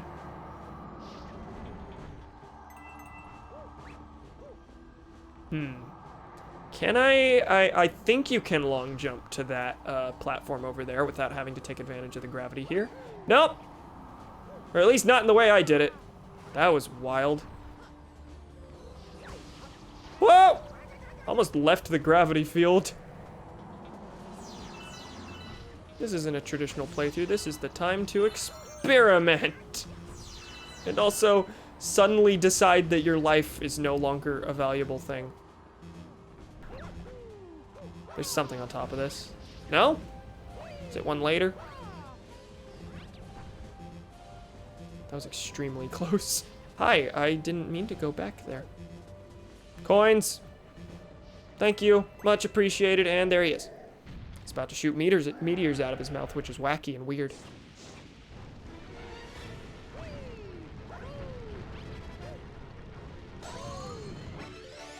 On a random note, I found an old NES laying around that's over 30 years old. Tested it out and it still works. Nice! That is a score. Laying around like how? Is it like a family possession or something, or did you just find a really good deal?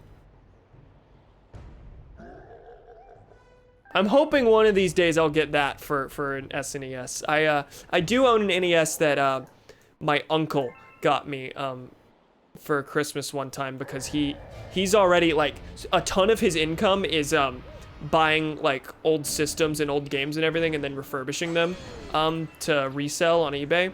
And so he already just had an NES and he was like, do you want this? I will clean it and make sure everything is in like perfect working order. So that was epic.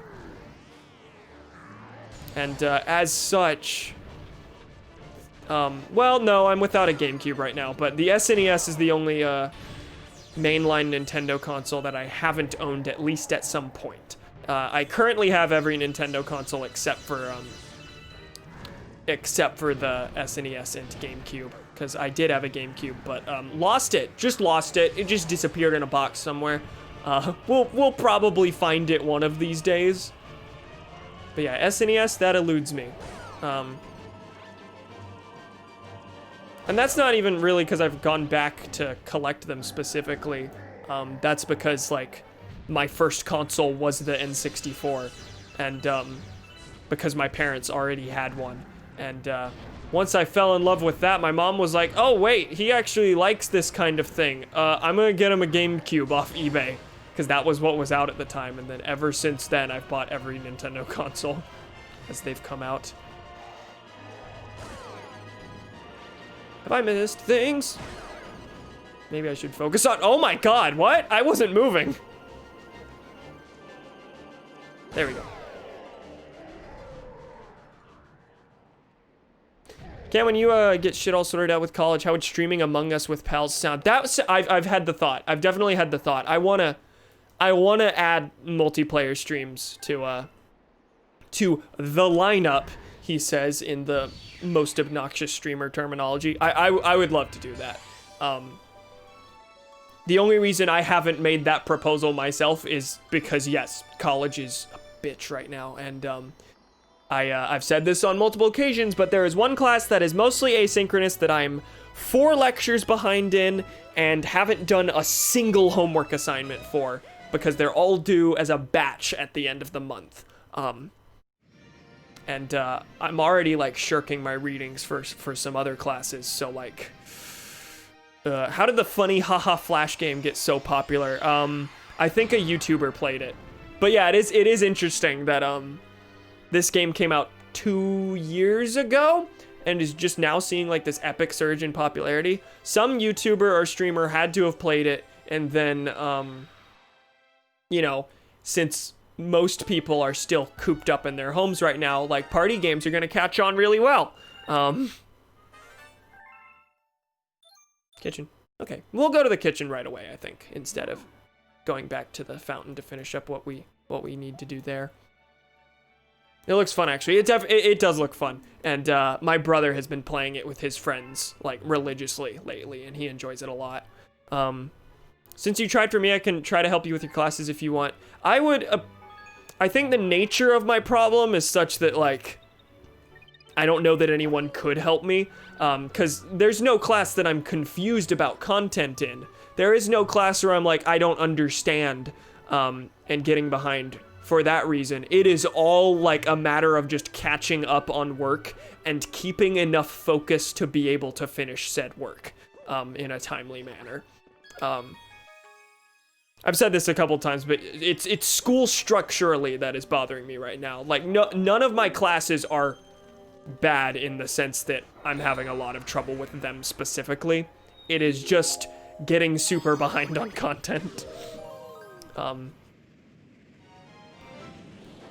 Looks fun and possibly friendship ruining. Well, I'm a Mario Party fan, so I am prepared. Correct about the family possession. It once belonged to my sister when she used to play it a lot as a kid. I found it laying around when cleaning the closet. Nice. That is definitely a score. I don't think I have any family that would be a possibility. And honestly, I don't know that, like, the closest I have to that is that my N64 is the one that my family played with their friends. They only had 2 games for it. It was Star Fox 64 and Mario Kart 64, and I was the one who added to the collection. I think once I move out, they will be keeping that, and I will have to track down an N64 on my own. Also, if we were to do an Among Us stream, would you want it to just be IRL pals or include the chat in it if possible? I actually don't know how the rooms work in Among Us. I would be okay with including chat. Just not on voice chat, I don't think. I'd want to limit the voice component to just IRL pals, but if like people wanted to join the games, I presume that's a possibility, and I'd be okay with that. Drowned in galaxy.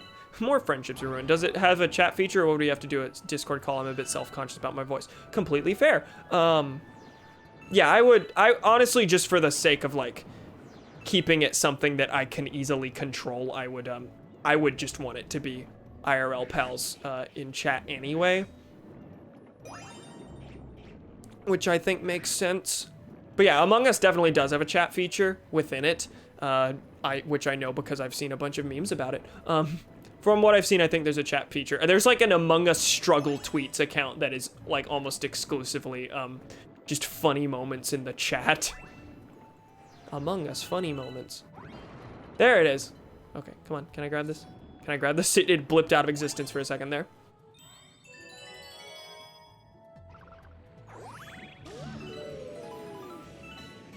Oh, and that's just to get you up here. Hold up. People have done, people have tried this before. I've at least tried this before. Is it possible to skip all that and just, oh, you can't even wall jump here, can you? That's the problem. No, you can't, okay.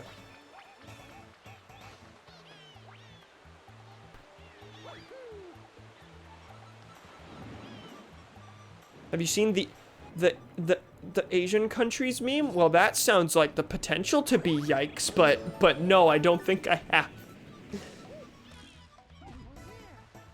Oh, that's right. If you could wall jump, you could also just... This would be one of the shortest missions of the game if you could wall jump on these walls, because you could wall jump up to here, then wall jump up this.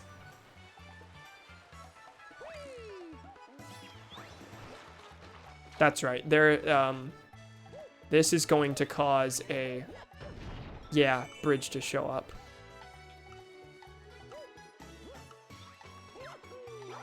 Hold on. You can definitely do that, though. Or fall to your death. That works, too. Good. I think, did Cade do the same thing? I feel like he might have when he was playing, on the channel. Anyway.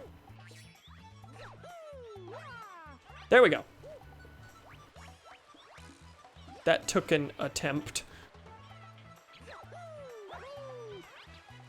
Just trying to do wacky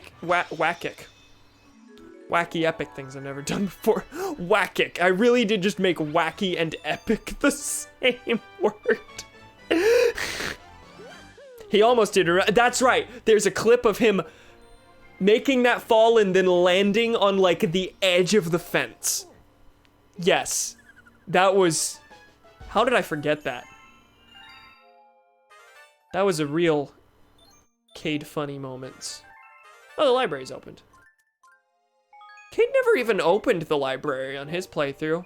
The library is one of the best parts of the game. Back to Beach Bowl.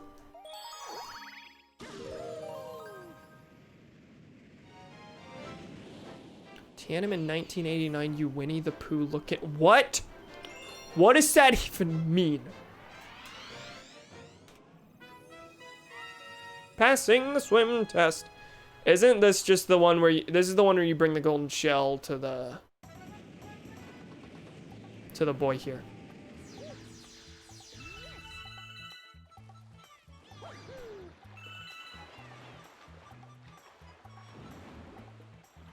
Now then... Steal the golden shell, yeah. Are you the one, or are you chasing after the one? I saw a sea of penguins going after something.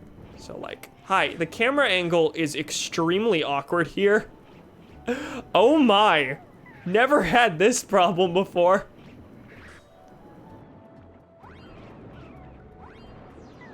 Don't get in my way. Wait, did none of you have it? I was sure that you were like following the one who had it. Where is he? That's right, L, the bumper, does this. Centers the camera.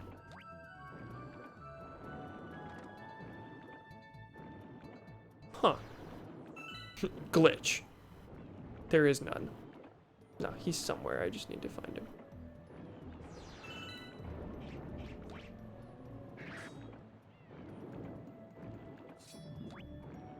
Huh. I don't normally have problems with this. Where are you? Where are you? Where is that thing? Okay, they're just like... I haven't talked to him yet. I have not talked to the coach. It's not in the water. I jumped the gun. You literally have to hit yes and then it will load it in.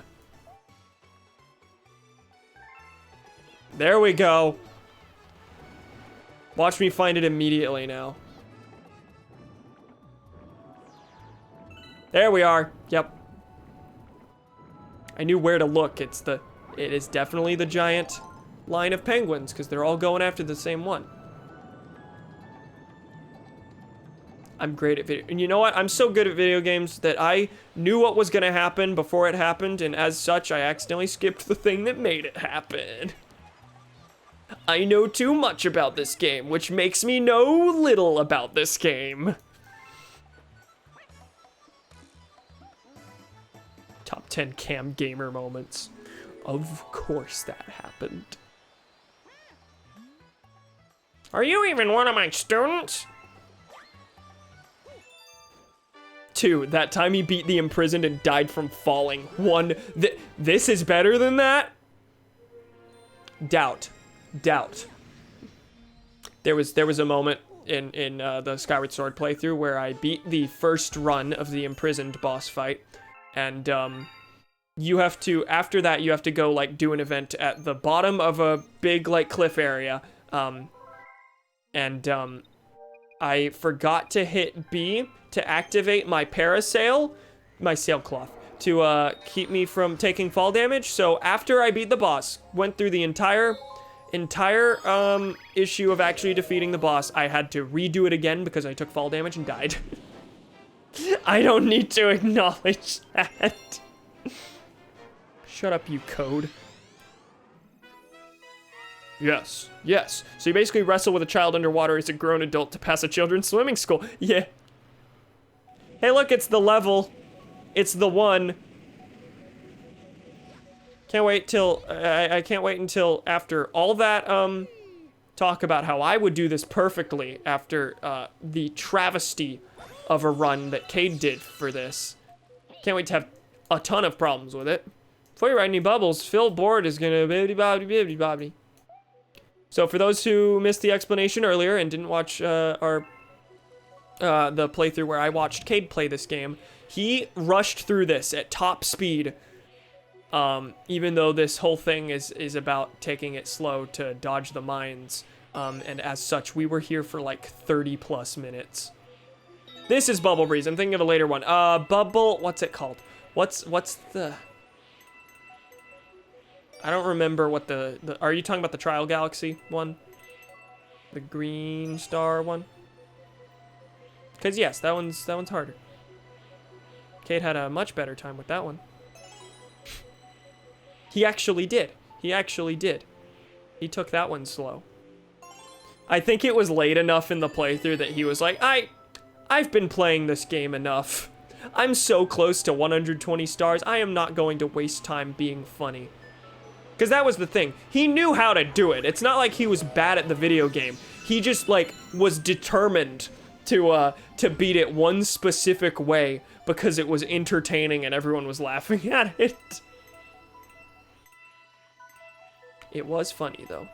That it was. For me, it was miserable. Sitting in the room, watching it, wanting him to get on to the next level, yeah, I hated it. But it was funny. Why are there so many coins here? Coins are not cumulative. They do not add up between levels. And they're used as health. So the most you ever need at any point is 2 coins. Maybe 5. No, even then, if you have the 6 shroom where it extends your life bar, if you go under 4, it takes away the extension. So even then, you would only need 2. Okay, that's why, because you get 50 for a 1-up. I was trying to remember what the number was. I knew that was a thing, but in Galaxy 2, I think it's 100 for a 1-up. Same with Star Bits, just because there are far more coins and Star Bits in Galaxy 2. Oh, God forbid. Took 1 hit at the last moment. Honestly, love to see a little video edited together of just Kate fucking around in Bubble Breeze funny moments. You know what? I would... That... Once I have time, that's something I might consider. That would be funny. We're only at the 2-hour mark, wow. Why does this feel longer than the Xenoblade streams? I'm having the time of my life. Get him in here now. No. No. Veto.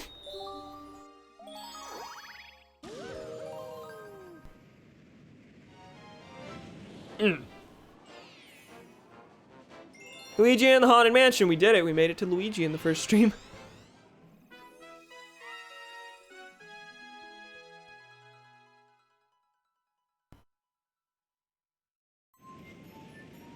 I remember being a kid and not doing 3-hour sessions of video games and also being worse at video games where, you know, it took me a good several days to get to finding Luigi.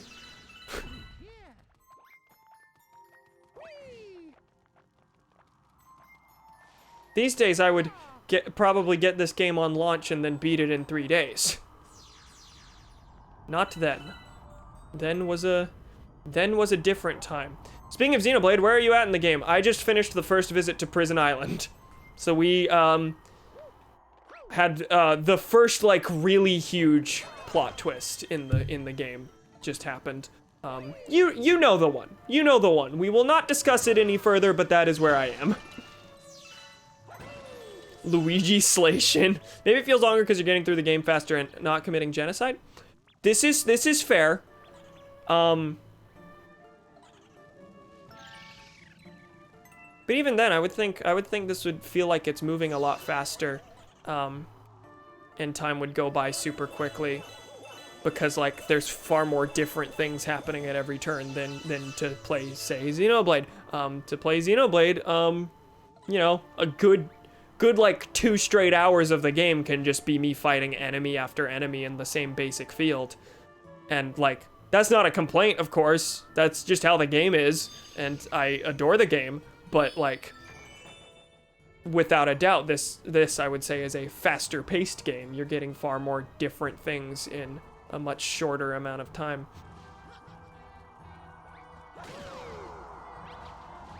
Okay, we gotta get these. Come on, come on. I don't like being on this wall. Actually, I don't think I normally even go to that wall.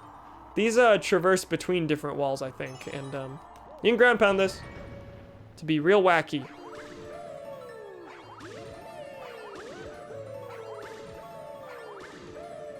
Hi, I don't. What does this actually give me again? Okay, there's the switch.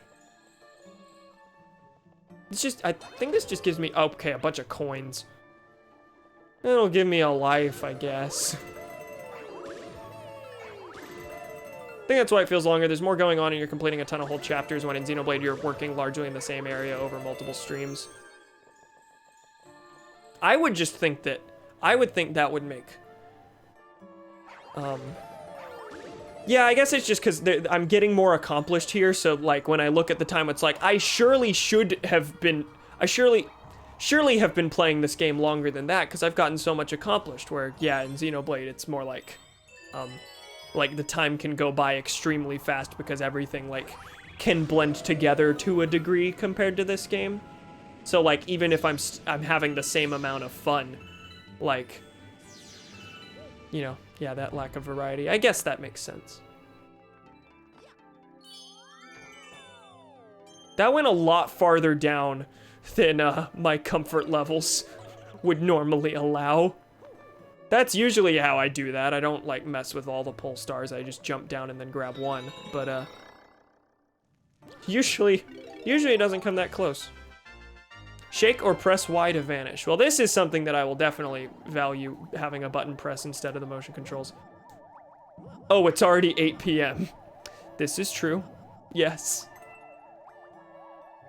The same time it is at the 2-hour mark. For all my streams.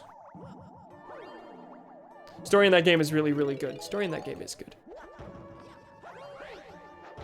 The main problem I'd say that exists with the story, and more so it's just the scenario of the game that I have, is just that every single quest is, hi, go murder this entire population of creatures, as if that's just an okay thing. Sure, as a power-up sound effect is the same effect when you have enough moons in Odyssey. Wait, what do you mean by that? Oh, okay, I know what you're saying. The sound it made whenever I got the, yeah, that's the sound it makes the first time you get any power-up in this game. And yeah, that is, if not the same, it has the same basic feeling, yeah. Welcome back, Luigi's here now. I'm not gonna speak to him. I've played this game before. At this point, it's I'm kind of just racing myself to see how many stars I can get in the first 3 hours of the game. Wouldn't be accurate to how fast I can actually go in the first 3 hours of the game, because I was just lollygagging for a lot of the start, but wonder what the explanation is for the Monado being able to hurt people in Smash Bros. Yeah, especially considering the form of the Monado that is in Smash. I think the first form is the one that shows up in Smash. Sword go nyum! Lugnut. Fuck. Xenoblade 2. What of it? I don't know, I don't play Xenoblade. Chugga Conroy just announced that his next playthrough is Xenoblade 2, which is a game I've seen, like, no footage of, and don't know anything about the story, so that'll be interesting. That'll be my first exposure to that game. And, apparently it's far longer than Xenoblade 1, and, he said it will be his longest playthrough he has ever done on the channel. So that'll be epic. Chugga Conroy was, the reason I learned about Xenoblade in the first place, you know, a bit before Shulk was announced in Smash Bros. And the first few episodes of his playthrough were what turned me onto the game. So I'm curious if it'll do the same for Xenoblade 2 for me, because I know nothing about it. I know I don't know if most people say it's better than 1, but I know a good portion of No, other way around. I know a good portion of people say that the first Xenoblade is still the best in the franchise. But I think Xenoblade X is the one that, if there's like a controversial Xenoblade, that's it. Anyway, that's a lot of wacky Xenoblade talk. If anyone wants to talk Xenoblade in vague terms, like, go right ahead. But we're gonna talk about Super Mario Galaxy. Oh my god! I was focusing too much on Mario's character model and how it looked upscaled like this, because I was just thinking about how nice it looks. How nice this area specifically, like, looks. I know it's an extremely bare bones basic area that's just a background with the top part of some platforms, but like, Shulk tries to kill Mega Man with the Monado. Mega Man, your blade, it did not cut deep enough. Mega Man theoretically would be one of the few that Shulk could fight with the Monado in Smash, because he's a robot. Like, canonically, he shouldn't be able to At least with that form of the Monado, shouldn't be able to hurt most of the people he hurts in Smash. Anyway, it zoomed in kind of close on Mario's character model, and this is where I died. I was just looking at the character model, and I'm like, man, this looked nice at 480p. This looks real nice at 1080. I gotta go, bye. Okay, goodbye, Ferret. Thank you for stopping by. Always appreciated. Megan Man, Bowser, Bayonetta, Duck Hunt, all the Pokemon, anyone else? Wait, what are you referring to specifically? Like, that he'd be able to attack, because those are all creatures instead of people, yeah. Wait, there's more than 2? Since when the fuck? Xenoblade X. Xenoblade X came out on the Wii U, and that came out before Xenoblade 2. Xenoblade 1 was for the Wii, X was for the Wii U, and then 2 is for the Switch. Yeah, it's 2 is in the same canon as Xenoblade 1. X is it has the same basic gameplay style with a bunch of tweaks and takes like a very different approach to the world and takes place in a different universe. It's more of a spiritual successor than it's not a direct sequel.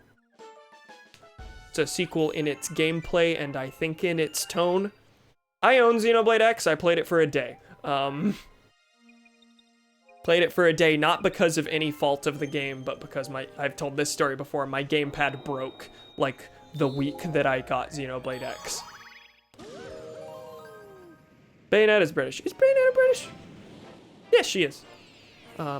Watching Chugga Conroy's Skyward Sword playthrough, it's a nice change of pace from the no commentaries I typically watch. I wanna watch his Xenoblade playthrough at one point. His Skyward Sword playthrough at one point. Most of his playthroughs, I've never watched the full thing. I've watched the start and been like, man, he put a lot of work into this. I really appreciate this, but sometimes it's games I intend to play at some point. Sometimes it's games that I otherwise don't really have any interest in. And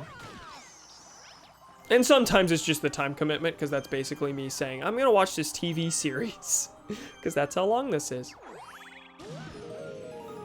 I think full playthrough-wise, I'm trying to think of how many full Chugga Conroy playthroughs I've watched before. Luigi's Mansion and Majora's Mask, I think, are probably the only ones, actually. I watched a good portion of his first Earthbound playthrough.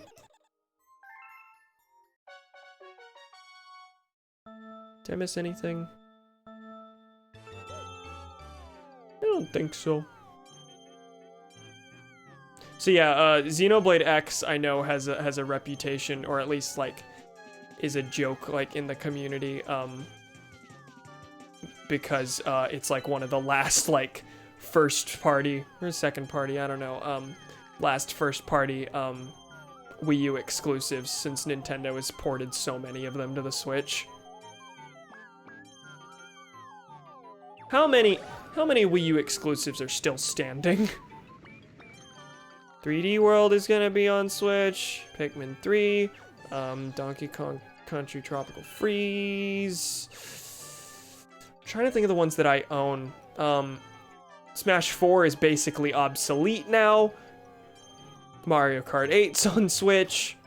Other people have had this conversation to death, of course, but, like, there are people who really want Xenoblade X to be ported to Switch, because that will then mean that the full Xenoblade series, I don't want to say trilogy, but the 3 games in the series will all be on Switch, and that it's basically an inevitability given the other Wii U games that have been ported to Switch. But also there are people who desperately don't want it ported to Switch, because that obsoletes the Wii U even more.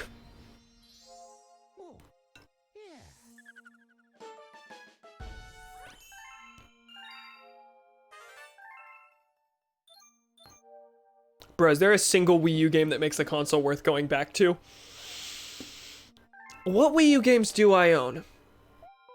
I'm trying to think. I'm looking at them. Nintendo Land, buddy. Nintendo Land's actually pretty good. I like Nintendo Land. Actually looking at it, yeah, I think the main things I'd go back to the Wii U for are Wind Waker HD and Twilight Princess HD. Splatoon and Wind Waker HD. But even then, like, you could argue that, like, Splatoon has basically been obsoleted just because of the type of game that it is. Kind of like Smash Bros. Like, unless you specifically, like, have special feelings toward, like, one Smash game over others, or you're a competitive player or whatever, a lot of people, like, view all the Smash games as essentially the same, and they fill the same role. So, like, if you, once Smash Ultimate came out, for a lot of people, myself included, Smash 4 became, like, essentially obsolete. I don't see, like, there's not a lot of reason for me to go back to Smash 4, and I don't have Splatoon 2. I do have Splatoon 1, but I imagine Splatoon 2 is kind of in the same vein. At this point, the Wii U is just a virtual console machine for me. Yeah, that's the thing. I mainly use the Wii U for virtual console and for playing Wii games, because they are, like, upscaled a lot better to they're technically upscaled to HD, even though and thus are better visually, at least for streaming. So, like, the difference isn't that big, but as opposed to your TV doing the upscaling, it is the console itself doing the upscaling to HD from 480p, and it looks better. And for me, that's important when streaming specifically, because whenever I stream a game, I almost always want to make sure I'm doing it in the best possible visual quality that you can get that game in, which is one of the big reasons I want to stream Twilight Princess HD instead of Twilight Princess.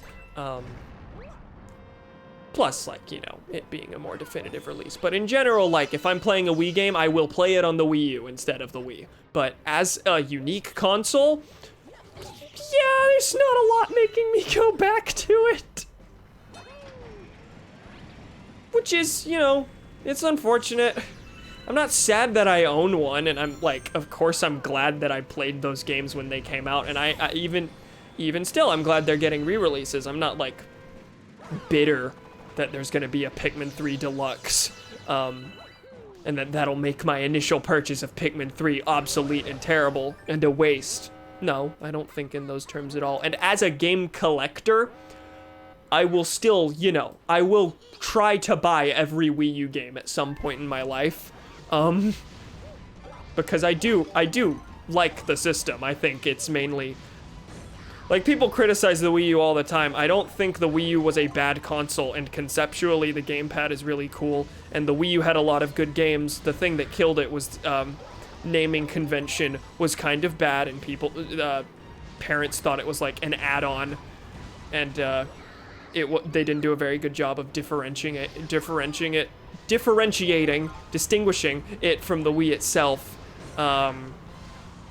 And the fact that it had it had such little third-party support because the gamepad made it harder to develop for. Like, I think the Wii U is good. It's just that it's got, like, no support, and that kind of killed it. No, you fools, it's simple. If someone in your family's using your Switch, having the Wii or Wii U port of the game lets you play it. Now you can have two in the house.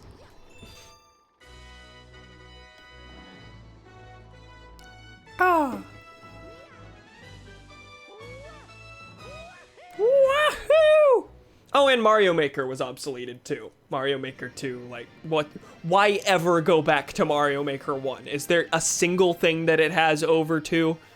For a while, it had the funny cosmetic costumes, but even then, I think those were added to Mario Maker 2. I should keep up more with Mario Maker 2, because, like, I bought it, played it for maybe a month, and go back to it occasionally, but, like, any game that has, like, support for a super extended amount of time, I feel bad in that I'm not getting enough out of the game whenever I play it for a bit and then put it down, even though if it were a campaign driven game, I would be spending the same amount of time on it. You already beat Bowser Jr.? Fucking hell, is it possible you could beat this tonight? You need 60 stars. How many do I have? I'm not sure. I did have the thought, it is kind of possible. 24. I don't think I will, because I've been playing for 2.5 hours, and that would be a... That would be 5 hours if we go by, if we make an estimate based on that metric. I do think I'm probably going to cut it off at like 3 or so hours, unless we're in the middle of a big conversation or something. Gusty Garden! Say Mario Party 10, but that sucks. Bayonetta 2 is on Wii U, that's right. He's right. Wait. Wait, hold on. I thought there was a Switch port. Is there not a Switch port of Bayonetta 2? I thought there was a Bayonetta 1+2 on Switch. Am I wrong? Or was there just a Bayonetta 1 port? I thought Bayonetta 2 was one of the first ports to the Switch. Could be wrong though. I don't know anything about the series. Oh no, you're right. Great. There's just nothing. Only digital. Okay. So I would, if I were personally going for the game, I would probably buy it digital to have the more modern definitive release. Good job, me. Probably buy it digital to have the more modern definitive release, and then for collector's purposes be like, well, I want this physically too. Because I'm an actual idiot who spends his money on garbage.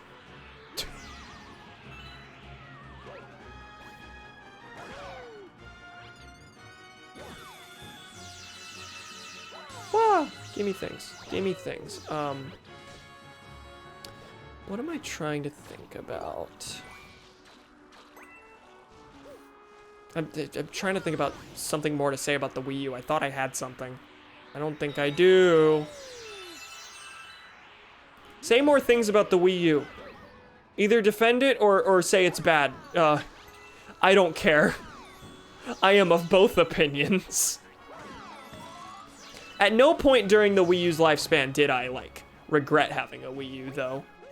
And I know a lot of people did feel that way, but I think that's just because my tastes are pretty much almost exclusively Nintendo anyway, with some exceptions. I never felt like I needed to have a... And also, like, even though my PC's not super powerful, if I ever want anything outside Nintendo, I usually get the PC version and just deal with the fact that I can't run it super well. And would probably have a better experience on console. But, Nintendo Land. Nintendo Land is very good.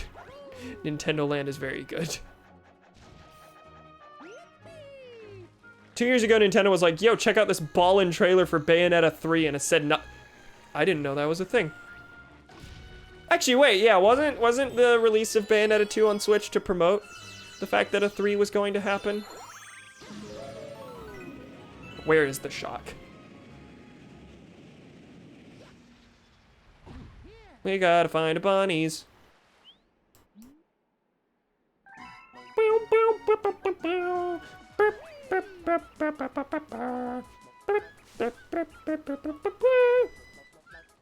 You can do this really fast.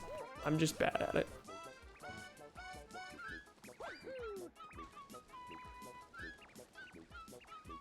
Oh, no, you went down. I think I usually have it by now. I almost certainly have it by now, usually. I'm pretty sure it just stops and waits for you.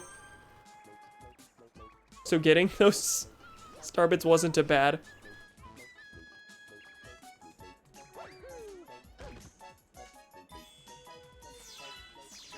Yeah, I could definitely see if someone were to buy, like, if someone was the kind to, like, okay, this is, who buys one console and says, this is my gaming system, I would, completely understand being disappointed just because of the lack of third-party support.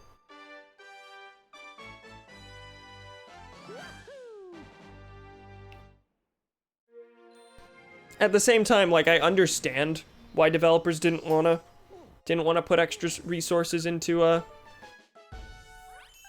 developing for the gamepad, and that is on Nintendo. That didn't mean I wasn't disappointed in developers whenever they didn't release games on the Wii U. I was gonna mention Sonic Generations, but the Wii U came out in 2012, didn't it? Not 2011. Sonic Generations was contemporary to the Wii, not the Wii U, I think. The dirty tricks of Major Burrows. But like, Fallout 4 came out and I was like, man, it would have been neat if this was on the Wii U, but instead it's on literally everything except the Nintendo console. I am kind of shocked they never did a Fallout 4 port to the Switch.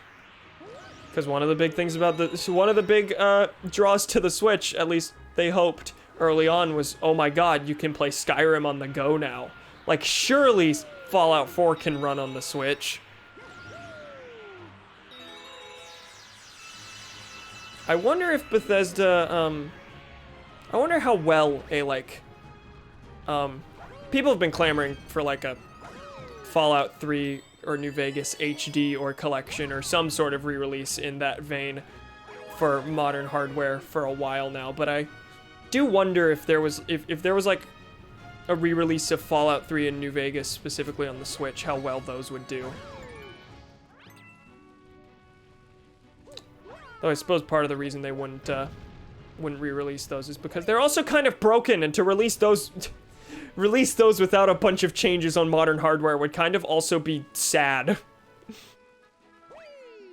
At the same time, even if they released Fallout New Vegas in its typical broken state on the Switch, I would definitely buy it anyway.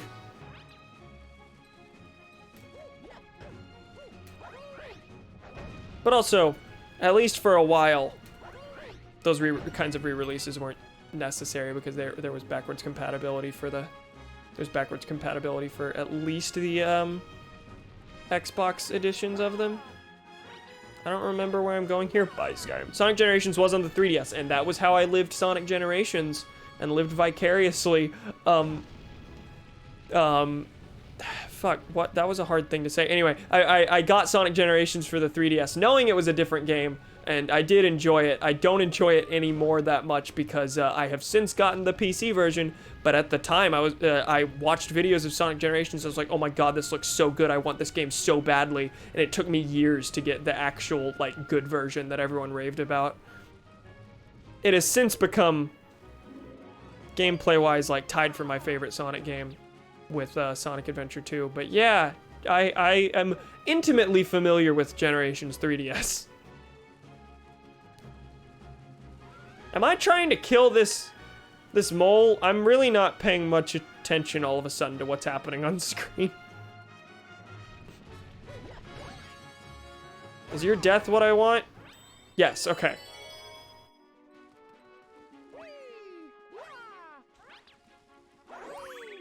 Sonic Generations and Skyward Sword are how my sister and I bonded because she could beat Metal Sonic and Tantalus, and I could beat the Eggman Robits and Ghirahim. Fair. Nice. Yeah, to this day, I still don't own any non-Nintendo consoles, so basically any third-party thing that I want that isn't on a Nintendo system, I have to get it on PC. And for that reason, it'll be a long time before I ever play Sonic Unleashed, the good version, because there's no PC port of it.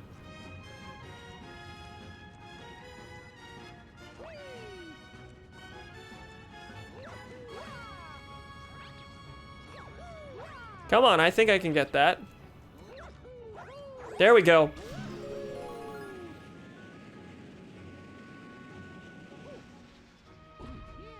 Yeah. Okay, we're about to have Major Burrows time. Yeah, Generations wasn't on the Wii. I wished desperately that it was on the Wii. And the Wii U was, I think, announced by that point, so I very much wanted... I very much was hoping that they would, do a port once it had come out, but no, the first mainline Sonic, and I guess only mainline Sonic on the Wii U, was Lost World. Oh, that's another thing that was, like, that was exclusive to the Wii U and Switch, Wii U and 3DS for a bit, but then eventually Sega did do a PC port of Lost World. It is kind of sad and easily attributable to capitalism that whenever a thing is released, whenever some port is announced for the Switch, or some port is announced for like anything for something you already, for a game that you already own in some other form, that like, that is a bad thing to some people. That extra accessibility is a bad thing because that means, wow, me owning this thing and putting this much money into this thing ended up completely pointless. Like, I totally understand why someone would think that way. It's just a shame that we are basically conditioned to think like that, because, you know, of spending money on things. Like, oh god, why am I having trouble with burrows? Like, the news of a Pikmin 3 Deluxe should, theoretically, for accessibility's sake, be like a universal rejoicing. But instead, people are like, well, that makes the Wii U obsolete, and I spent this much money and this much time defending and paying for this console and the things for it. So now that all that that investment emotionally and financially just feels completely pointless now. Gee willikers, isn't capitalism good? I definitely have a billion notifications. Okay, I think for the most part it's not stuff that is important. On one hand, it's like, well, I already bought this, so it annoys me. On the other hand, it's like, I finally have the ability to play this game. Yeah. Like, for the Switch specifically, I think Switch ports specifically, like, occupy an interesting space where, like, even if it's otherwise functionally the same game, it definitely holds value for it to be on this system because you can play it handheld. Like, those kinds of ports, I think, for the most part, are justified. People are mad at Nintendo for doing them because it's like, well, there's the side of it that's like, oh, that means the Wii U is pointless, and there's also the side of it that's like, well, why aren't you working on a new game? But I think any port to the Switch holds some level of value and is worth making just because it is handheld. It is the only thing of its kind currently. The only, like, hybrid handheld console where you can get both experiences. And even if it is less powerful, I'm just marketing for the Switch now, but even if it is less powerful than other consoles, it's like, well, it's still basically, it's basically like at the very least a handheld Wii U, and that's wacky. However, there's also the collector mindset. For me, my if I already own the game, and it's functionally not that different, I'm still probably gonna buy it eventually for collector's purposes. Like, it's gonna be a while before I buy Pikmin 3 Deluxe, though I'm making myself buy it eventually because I want to stream the extra side missions, since I did do a full Pikmin 3 playthrough a long time ago. Almost a year by this point, actually. I did it at the start of freshman year. Holy shit, I hate that. But as a collector who, if he likes a game, he will want to one day own every single version of the game that exists. That means that when Nintendo announces a port of Pikmin 3, even if I didn't already want the extra content, that means that I have to buy it again for collector's sake.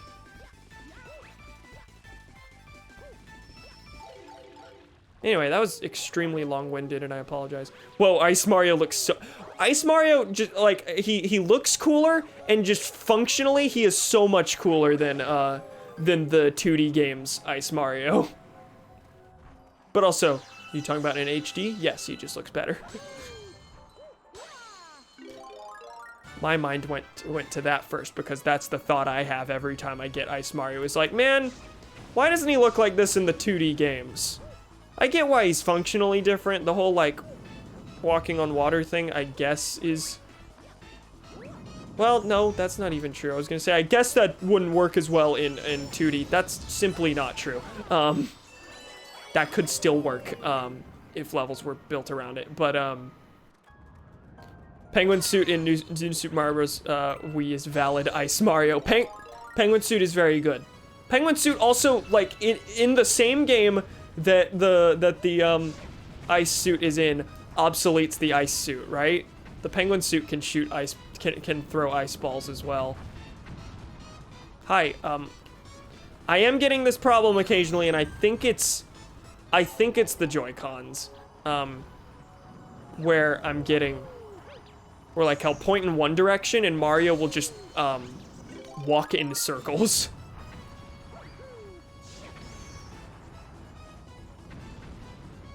Do not touch me. Kate had a lot of trouble with this star. I remember. He had difficulty getting up to the snowmen with enough time remaining. Oh god, that was almost bad.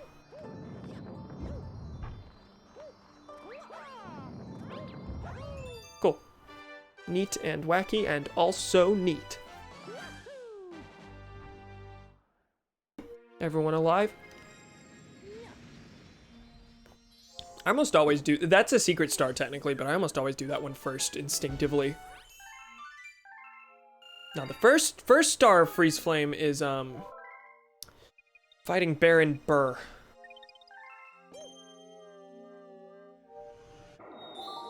I say this every time.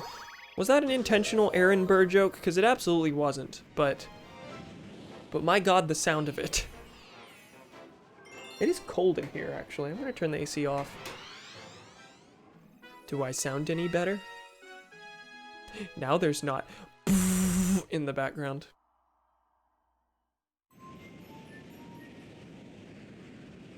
Okay, so I have to go through the same catching of the penguin thing.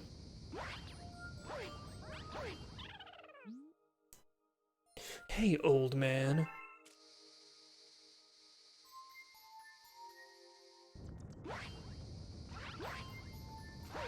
Let's point out, like I always do, and have probably done the past 2 times and now 3 times that this game has appeared on my channel, that Mario, according to Miyamoto, is like 24. Not bad, old man. I guess that means it's important to... I wonder if the penguin calls him old man in the Japanese version, because it is important to remember for some things that the localized content isn't necessarily the actual canon content, because translators can and will make changes to the story if they wish, or because of a mistranslation, all the things. Anyway, I didn't get the question mark here that made the ice flower appear. I guess that exists to draw attention to the fact that it's a new power-up, but actually, like, functionally, I don't love that you have to make sure to get that giant coin to get the power-up to show up. Does that matter? No. Does it waste a lot of time? No. Just a minor inconvenience when I do forget to grab it, because this has happened on several playthroughs before. Like, I know where the ice flower is, but I always forget that there's a thing that has to be done before. Well, that was great. Mario, get out. I almost died. I will die. Yep. Wow. That was, not my best work. How many times have I died this stream? Hasn't been a lot, but when it's happened, it's felt exceedingly stupid.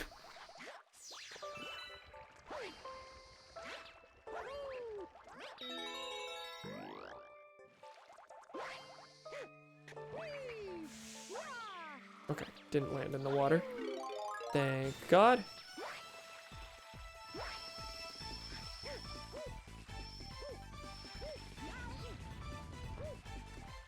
There is definitely, I've said it already, but now I'm thinking in terms of like how the other, how the emulation in the other games will feel.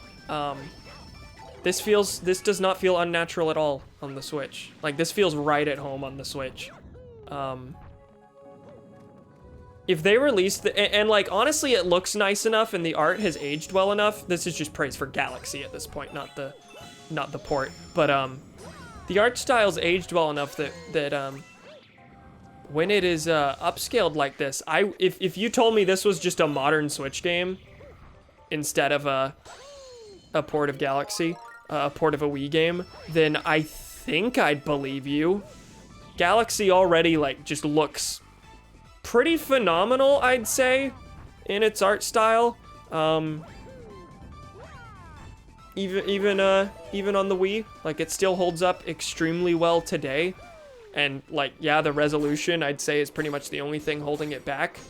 So barring a couple like jagged models that wouldn't be as jagged today, like I wouldn't say this looks like a Wii game necessarily. If you told me this was a Switch game, I'd believe you. And the way the controls are handled and just the nature of the Joy-Cons, it feels just like a Wiimote and nunchuck. So absolutely nothing feels unnatural about this. And that was kind of my worry, was that with the port, it'd be nice to have them on the go, but there would be things that like I'd have to adjust to that would feel a little weird. And that's simply not the case, which I'm really, really glad about. Okay, if I get onto these platforms, I can, yeah, get up here without needing to grab Ice Mario again. As such, like, this game benefits from the fact that the Joy-Cons already basically fit the form factor of the Wii Remote and Nunchuck. So I'm curious if, I'm curious how the others will feel.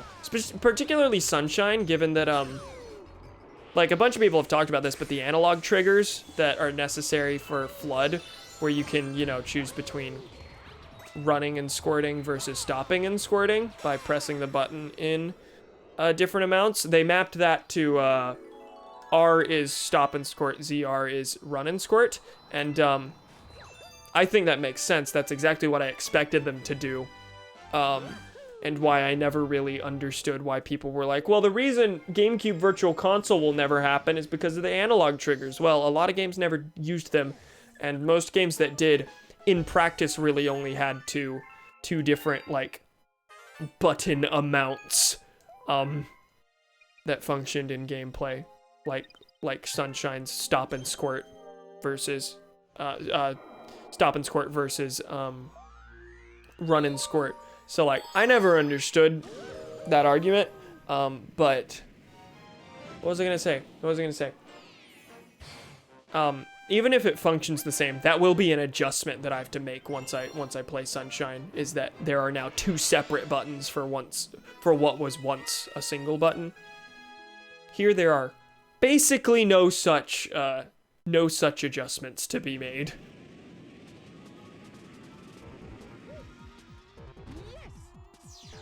Anyway, are we still... Hold on, let me check the tech thing. Okay. We still have 6 viewers? Is that true? Are you people all still alive? Okay, is it the jump button that you have to push to do that boost? I know you have to crouch and then press the jump button at a certain time, but I've only actually pulled that off a couple times. It's really not necessary by any means. Curious if speedruns even use it. It's a very short speed boost that you'd get. We alive? Okay, good.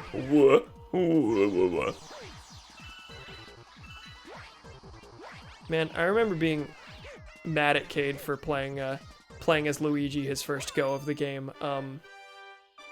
Not just because that meant he didn't have to go through the trouble of unlocking Luigi, but also because that meant the Cosmic Mario races would be a little harder. That's like the one part of the game that they did specifically adjust the difficulty to make the second playthrough more difficult. But yeah, I told him on your first try, you don't want to do the Cosmic Luigi races, they're harder. And by comparison, like, yeah, the Cosmic Mario races really take no effort whatsoever, but also the Cosmic Luigi races aren't even that hard. I was definitely playing it up to try and make his first experience be the one with Mario, so he knows the pain.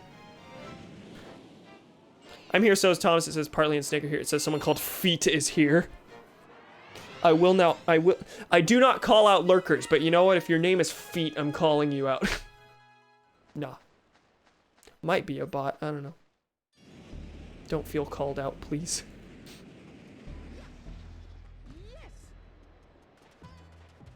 First rule of streaming, no, probably like 12th rule of streaming is do not call out the lurkers.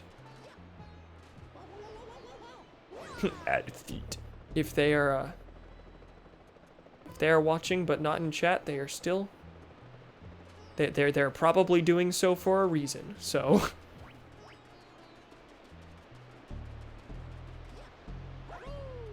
hi, that was a really bad decision and needed a long jump. Fuck, it doesn't give an option to at feet. I think unless I'm wrong, I think it only gives an option to at someone if they have chatted before.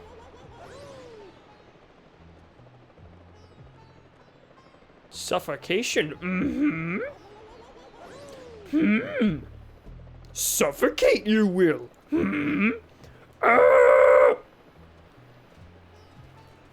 There we go. Oh, is that it? That's not even like, is this the way? I don't actually remember.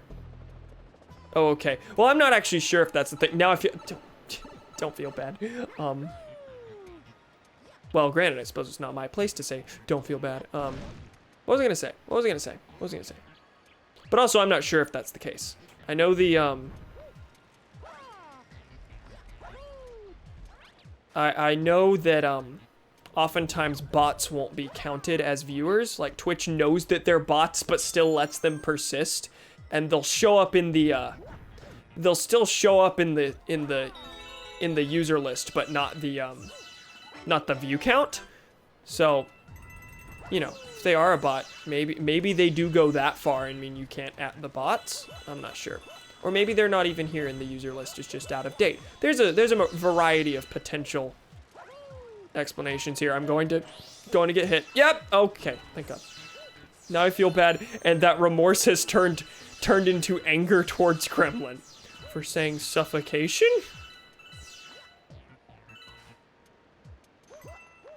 Yeah, I don't want coins. Don't bother with coins. I do love this game, and in most places I will say, wow, Super Mario Galaxy, the perfect video game.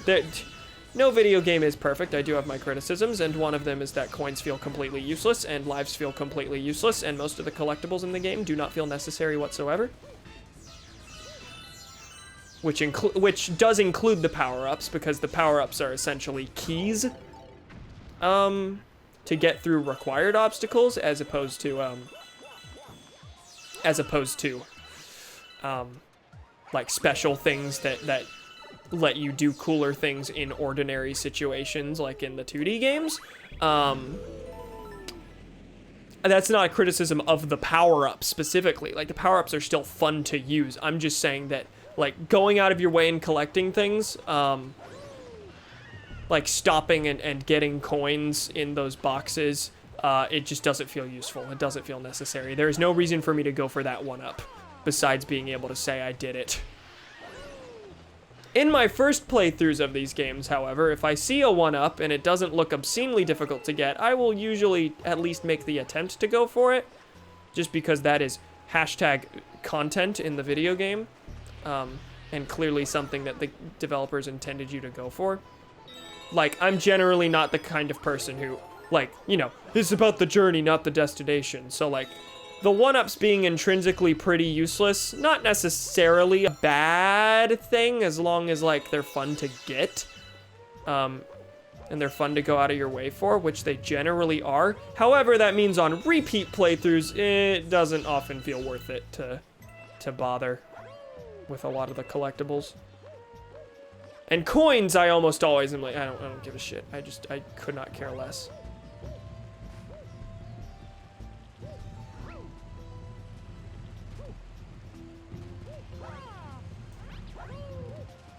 I'm starting to use the button instead of shaking for the spin. What have you done to me?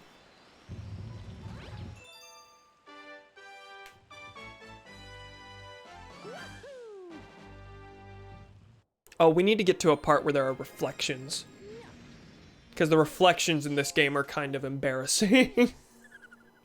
If we're talking about weaknesses of this game.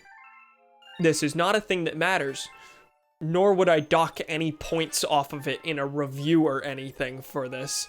But the reflections in this game, bad, exceedingly awful. Let's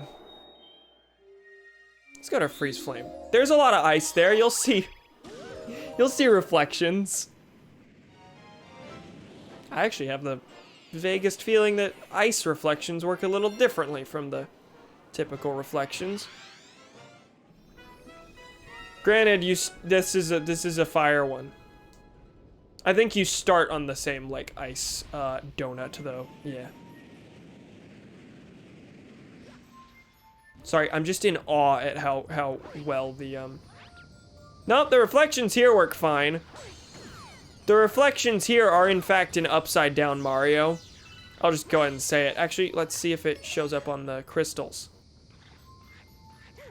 Let's have me walk up to this. Okay, I'm not seeing it, but I think it's because I'm not in the front. Do you see? Do you see? Hold on. Do you see? Do you see? Mario is reflected in the crystal, but it's just a copy paste of whatever camera angle you're looking at. So it's just two Marios essentially. In his reflection, he's seeing the back of his head. That is not how reflections work. If they fixed anything in this port, that should be it. Otherwise, I don't care if there's extra content. I don't even care if you get to play as Luigi from the start. I don't care. I don't care. Fix the reflections. But no, the ice planet, the reflections seem to work a little differently. I think the reflections that you see in items you're standing next to behave differently from ones on surfaces that you're standing on. Because if it was ones you're standing on, like that would be insane. That would be exceedingly ridiculous if like standing on the planet, you were basically standing on your own head. All right, let's keep going.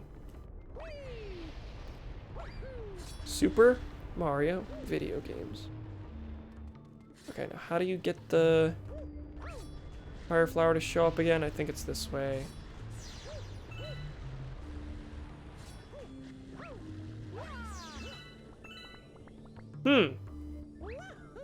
Curiosity.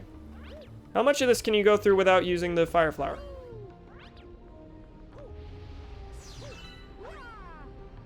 Oh my god. I'm going to die. Yep. Shit.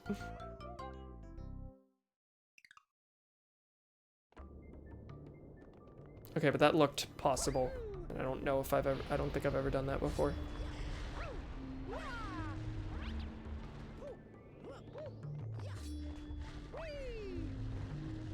I do think this is as simple as like getting the right box or something to make the thing show up. Or actually no, I think you climb that pole and then epic things happen. Let me grab this just in case a bad thing happens and I land in lava again.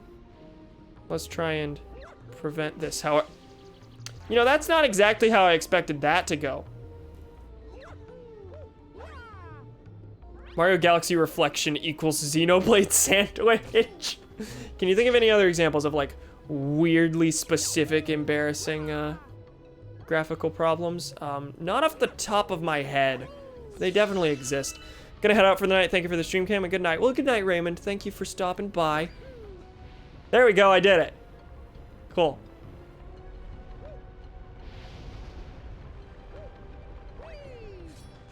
What was I gonna say? I had something.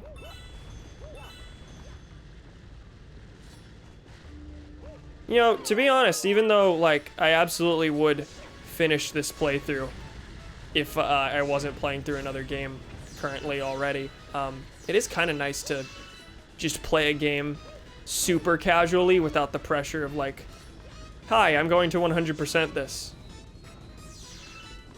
That's not to imply that I, like, don't like 100%ing the games I play and it feels like an obligation. Like, absolutely not. It's just a nice change of pace.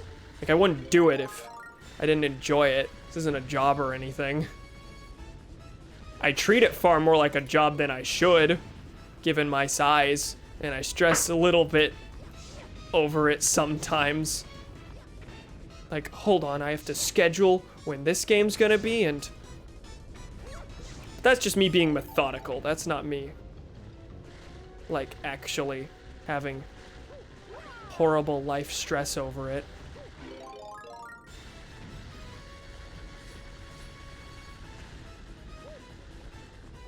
Even if I am a little more methodical and like full playthrough focused and things like that than most streamers of this size are. Oh my god. Like at this size at least, the moment that streaming becomes a real stress is the moment that like I take a break. Now, that would be very different if this were a source of income for me. That's the moment that I really grind. Feels like a job? I don't care. I'm playing video games as my job. Would my tune change a little bit at that size? Probably, but you know. What if Mario had Bumble? Is Bumble the one where the woman messages first? Which is theoretically a kind of neat idea, but also I feel like a little bit exclusionary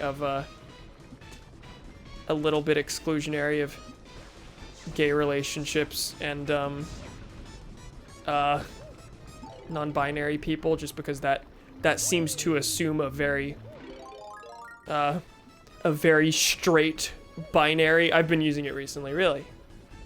I have been curious about it. Like I don't have any intentions of using a dating app like soon, just for, you know, personal practical reasons, but also like occasionally I'll think, if I were to, which one would I use? And then not do any actual research, only like think about that based on what I've heard. But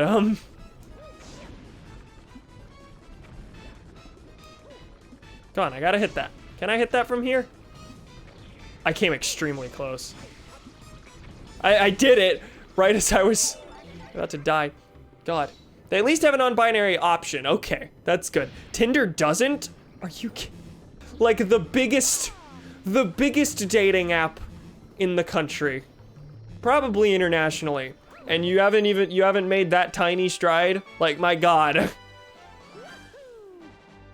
But they only do preferences in terms of, do you like womano or mano?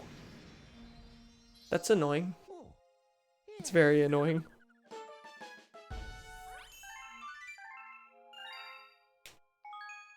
It's also like not it's also just not very reflective of like actual preferences. Like I feel like you at least have to go a little more specific than that. I like X type. Like I know there's curation that happens like as you pick more as you like swipe right on more people, and I guess that's why that's the case, but like I don't know, it's especially frustrating because of all the mainstream dating apps. Bumble has by far the best people on there. Have you looked into, what's it called? Hinge? Is that the one that like the whole point is that like you're specifically looking for a long-term relationship and like it's the dating app you're supposed to delete or something like that? It's like much less based on hookups. I'm just curious about like if you've ever looked into that, because I certainly haven't, but like theoretically that's the one that like sounds like the best fit for me. In practice I have no idea. At least the people I would vibe best with, but I've rarely ever gotten a match because apparently the algorithm's really fucked. Oh God, in what way? I have Hinge too, but it's too full of basic people, unfortunately. Ouch. Damn.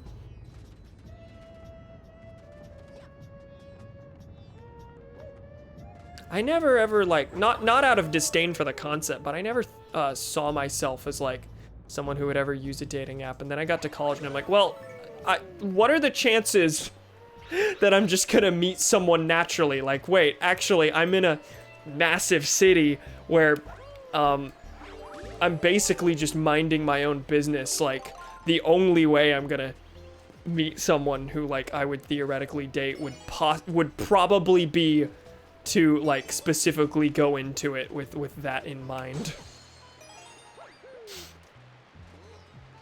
And by basic, I mean, I like food and adventure and The Office. I'm gonna put in my profile. I stream, I play video games on the internet. Granted, to a point, that would have to be something I mentioned, because that would have to be something, like, they're okay with. Okay, which side is the, there it is. Okay.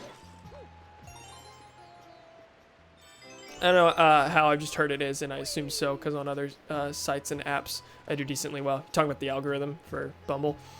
Those are the people I swipe right on are, like, leftist femme NBs. Based. Oh, the poll stars are later. Hold on. That's another thing. Bumble's full of ACAB BLM people, which is based, but then again, algorithms kind of invalidate that.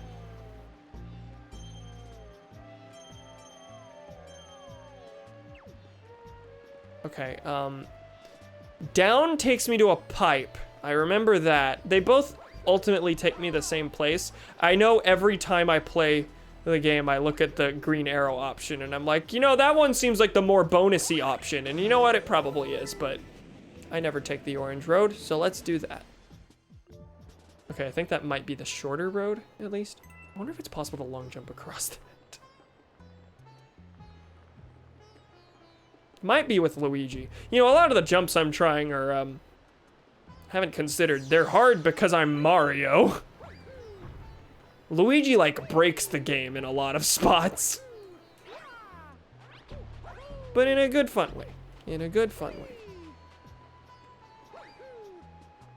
I'm glad that Nintendo, like developers in general, just how game design is, I think, these days, but Nintendo specifically, because those are the examples I can think of, I like how game design is moving a little bit more toward,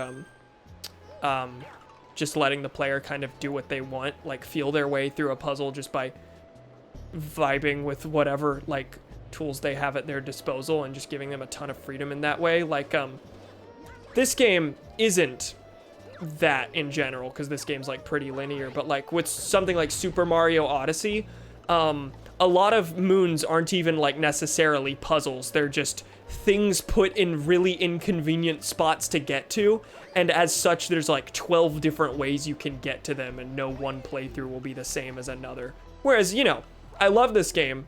This game I adore and have since I was a kid, but it's linear enough that, like, basically every playthrough will be the same. Like, I like that developers have basically given, in a lot of games, basically given the player permission to break the game however they see fit. Breath of the Wild is the other main example I'm thinking of there. Like, at least one of these people would have to see my profile and see some interest. I know that seems really narcissistic and self-absorbed to say, but I really do feel like that because I haven't gotten many matches. I'm very low on their algorithm.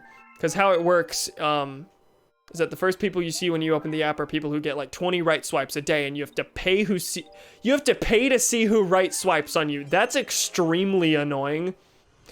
Suppose I actually somehow hadn't thought about the fact that, like, wait, hold on. Yes, dating apps also have to monetize in some way. Maybe not have to, but absolutely do. Meaning you either have to pay up to guess correctly, or guess correctly this person matches with you. That's annoying. Yeah, that's frustrating. I'm sorry. Again, not only are these people pretty similar to me, but in my area, yeah. It's 10 where I am. Good night, Cam. Okay, good night, Gremlin. Thank you. Thank you for stopping by. Always appreciate it. The near future, I'm probably going to be taking a semi-extended break until I'm caught up on work, so there probably won't be a stream tomorrow, even though there usually is. Main reason I went ahead with this one is because I just got the game today, and I kind of wanted to... it like from a epic business standpoint, growth standpoint, like it hasn't really happened, but I wanted to at least have the option to like maybe take advantage of the fact that since I'd gotten the game a day early, I might get some early like viewers since everyone's going to be streaming this game soon. That didn't happen. I'm not like torn up about that, but like, you know, with most of the games I play, well, some of the games I play, not most of them, some of the games I play, like there is always, being a streamer, always that thing in the back of my mind that's like, well, how will this affect my growth? Like Skyward Sword really helped with my growth. I gained like 20 followers in the span of that month. And then Xenoblade's barely added anything, but not just a Bumble thing, Tinder is the same thing. I don't know if Hinge does. Yeah, that's frustrating. The paywall. Hi, okay, I don't want to be in the water. I always underestimate how difficult this level can actually kind of be. I struggle with the cold water sometimes. Just like real life. Wasn't that funny? That's like the least funny, like sort of relatable joke you could possibly make is like, man, cold water sure can be uncomfortable. Am I right?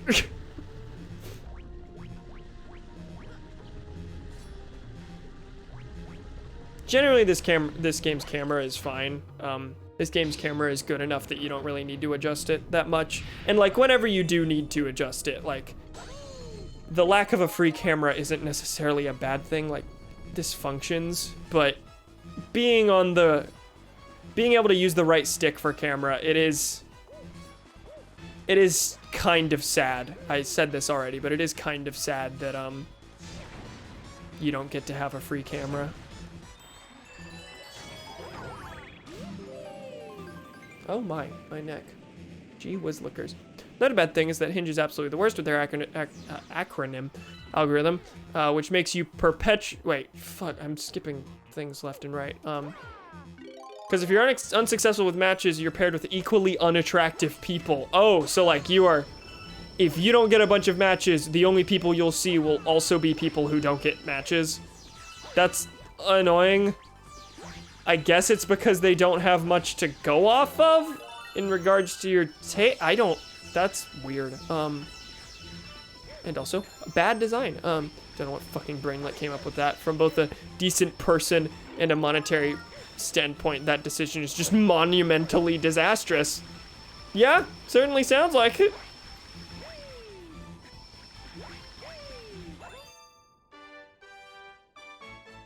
There have been so many moments on that part of the game specifically where I run out of Ice Mario far too quickly and end up jumping into the star like while I'm epic and on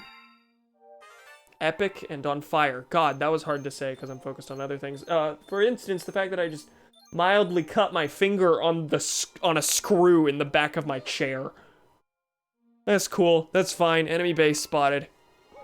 Oh, we're at 314. Okay. You know what?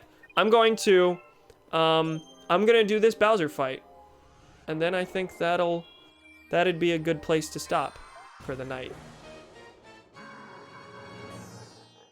Just don't have an algorithm, make it completely random. Yeah, I mean, I get that it makes some level of, it makes sense to like want to match people up based on people they've matched with in the past, but like, A, that requires a lot of data collection, and that's just like already kind of uncomfortable, but B, like that just has so many, there's so many places that can go wrong. And therefore leave people unsatisfied, like so. Welcome to the galaxy. The Office is better than Friends. Please kill me. The only thing that someone could say that would be worse is to say vice versa.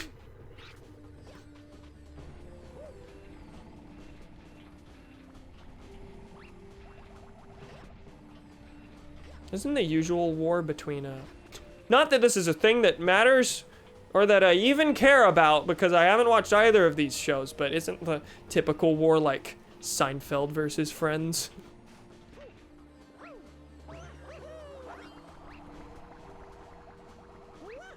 What was I gonna say? What was I gonna say? At least The Office makes fun of homophobia. Well, Friends is outwardly homophobic. Hey, Cam, do you like food? I mean, it's fine. Don't like it as much as I should. If you could see, I would gesture at my extremely tiny torso. Oh my god! I do not die on this stage. It simply does not happen.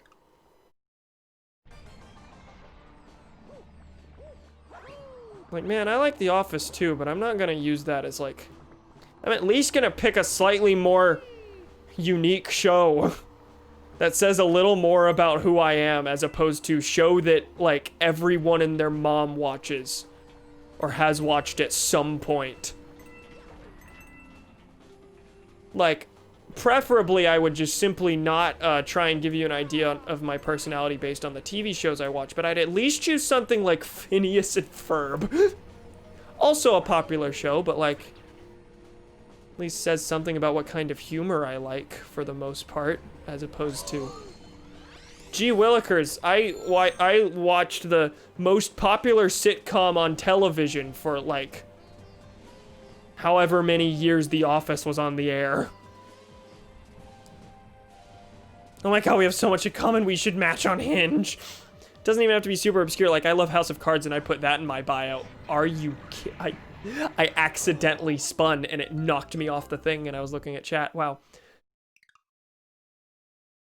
It's not exactly a very obscure show, but yeah, it's like Phineas and Ferb. Phone as and verb. Phonetics and verb.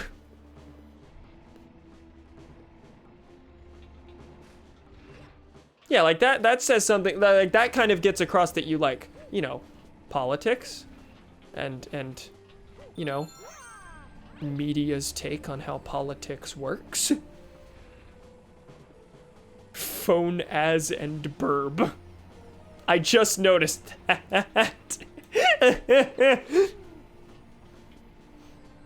What was I gonna say? What was I gonna say? What was I gonna say? What was I gonna say? What was I gonna say?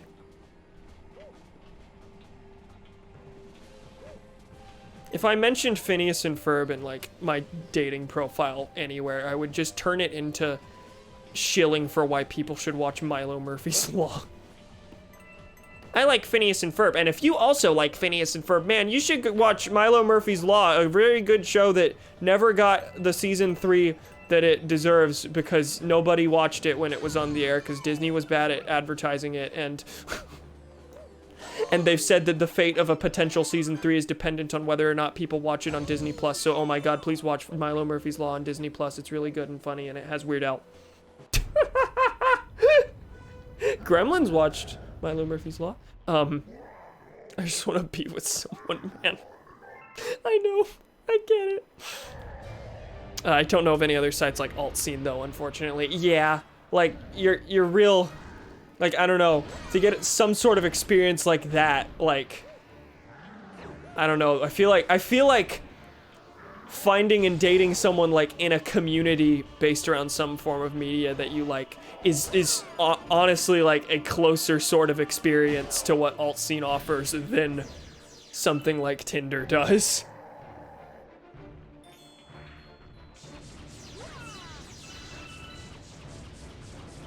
Listen, where's the dating site specifically for people who like Phineas and Ferb?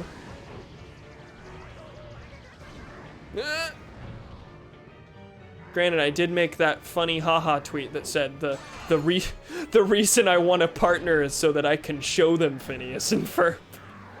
I need that satisfaction. Oh my lord. Can you do a jump, please? Not that kind of jump. I mean the other one where you're all epic and you risk your life. No, you're not gonna do that. Did you notice how I blocked his spin, but I still got hit by the... Yeah, see, you can block the spin. I didn't know that for the longest time. That's really cool.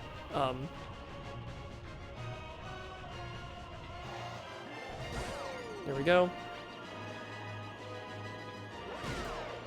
There we go. And... one more. It's gonna take a bit. It's fine. Shh. I will be ending the stream after this fight.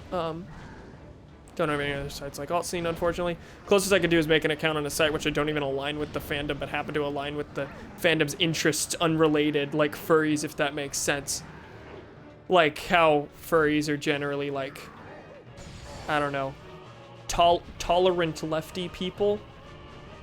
Or the exact opposite, but yeah, I kind of see what you're saying.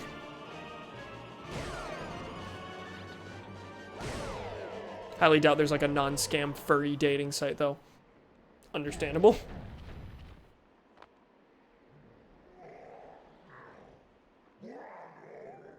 Bowser looks so good in HD.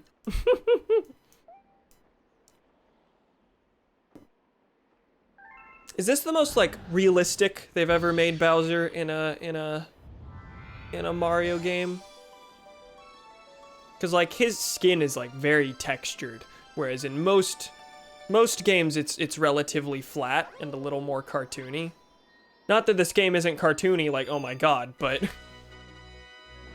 in most modern portrayals of Bowser, he is not textured like that. Like how most furries are anarchists, like metal, etc. So even though I'm not furry, I'd share those with a lot of them. Yeah, I see what you're saying. Oh my god, it's a Jake! How are you, Thomas? I see you're still thinking about the relationship. Sorry about that. Yeah, it's what turned the conversation toward that? Because it wasn't like you didn't just bring it up out of nowhere, I don't think. I'm pretty sure that happened pretty naturally. Burn up in a quasar.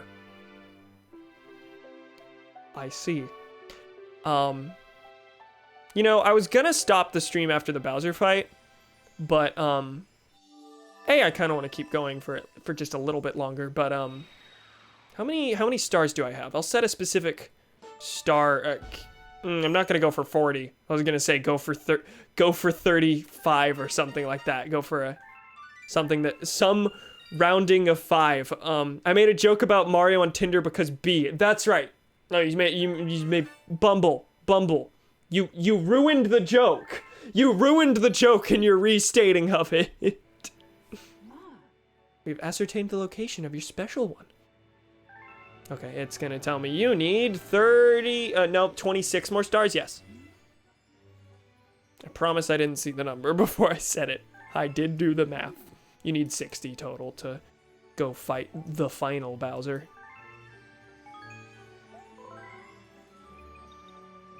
God, I'm very impressed. But it is just a port, and it behaves exactly like you'd expect a port to. But like, I don't know why. I'm impressed. I'm impressed that this is delivering 100% exactly the experience that I wanted it to deliver. It just feels like I'm playing Super Mario Galaxy on the Wii, but it looks better. Which is exactly what they were trying to deliver and really isn't deserving of applause. I wouldn't say necessarily. It's just, I don't know. Nothing feels out of place and wrong. This feels extremely nice. And only confirms my, the thought that I've had for a while that they should do Wii ports on the Switch. And I'm shocked that they've mainly been focusing on Wii U ports because, again, this is like playing with a Wiimote and nunchuck. This is the same exact form factor. Why haven't they used this until now? Because the Switch has a handheld mode, that's why. To focus it mainly on this kind of motion control sort of control scheme would be to either make handheld an afterthought or eschew it entirely. Did classes, did homework, ate, watched NASCAR, now vibing. Nice. I've been playing this for 3.5 hours. Will stop soon. I did make it far enough in the game that we have seen both Honey Hive and its ripoff. For those not in the know, this level that we are in right now is literally a palette swap of one of the earliest levels in the game that is mirrored. It is the same level with very minimal changes otherwise.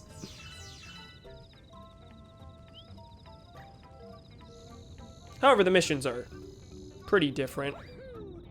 The way you get to some places is different.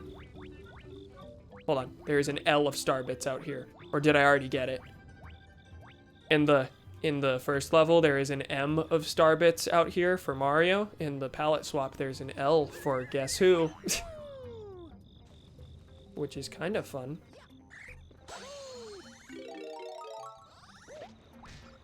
Thomas, how you? Yeah, how you? I know you, did that math exam earlier and you felt shockingly good about it. Oh my god! It's almost like it can fly or something.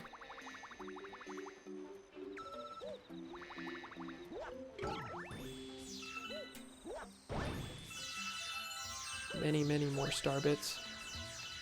Ooh, now where am I actually going? Kate had this problem too. We're like, come on, get up there. Get up there. I know you can, Mario. No.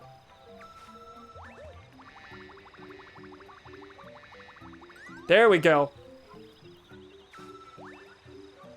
Now I forget if this is even where I need to be. I don't think it is.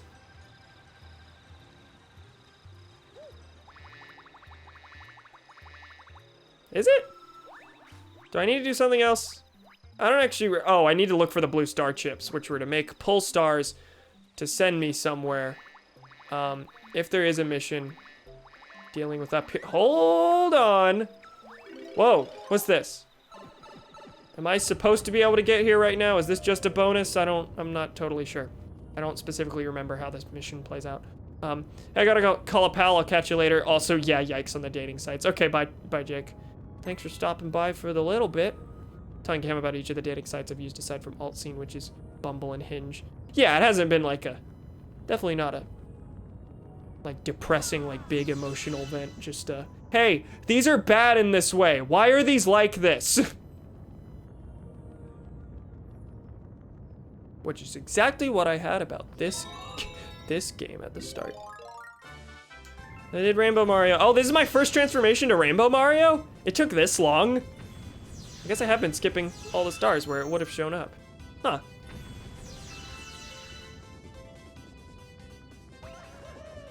What's this? Geek to geek. Is that a dating thing? That sounds like it could probably, potentially, possibly, almost certainly be truly awful.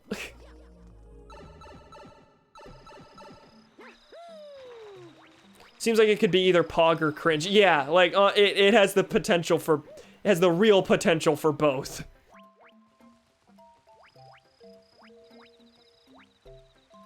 Okay, I've gotten 2 of the chips. This always does take me a surprising bit.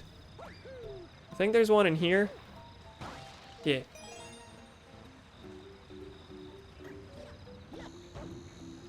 Just like with any game, like, you're gonna be far more familiar with the early levels than you are the later ones. And like this one specifically is hard to like hard to remember where certain things are, because like the whole time you're just thinking about Honey Hive. It's hard to distinguish this one from Honey Hive.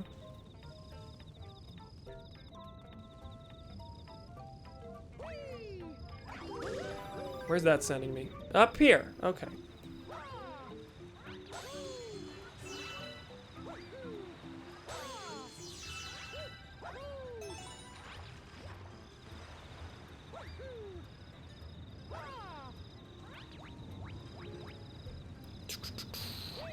So I'm just curious, Thomas, in your dating profiles, do you usually mention that you're like super left? Because I absolutely would, not just because I want to attract like people who are roughly the same, but because like more as a repellent.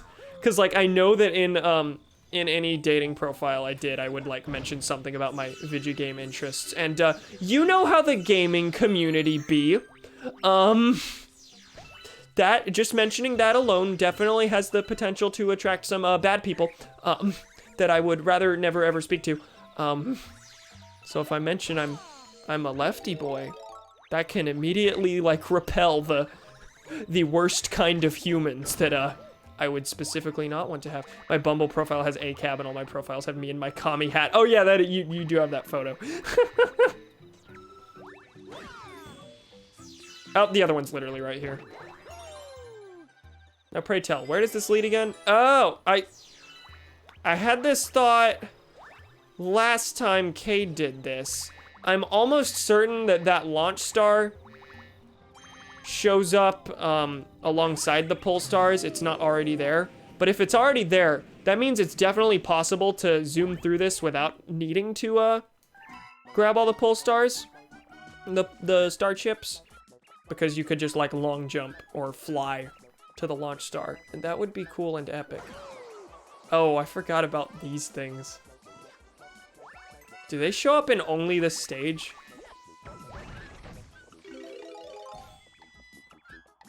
Yeah, these weird little like crystal question blocks. Come on.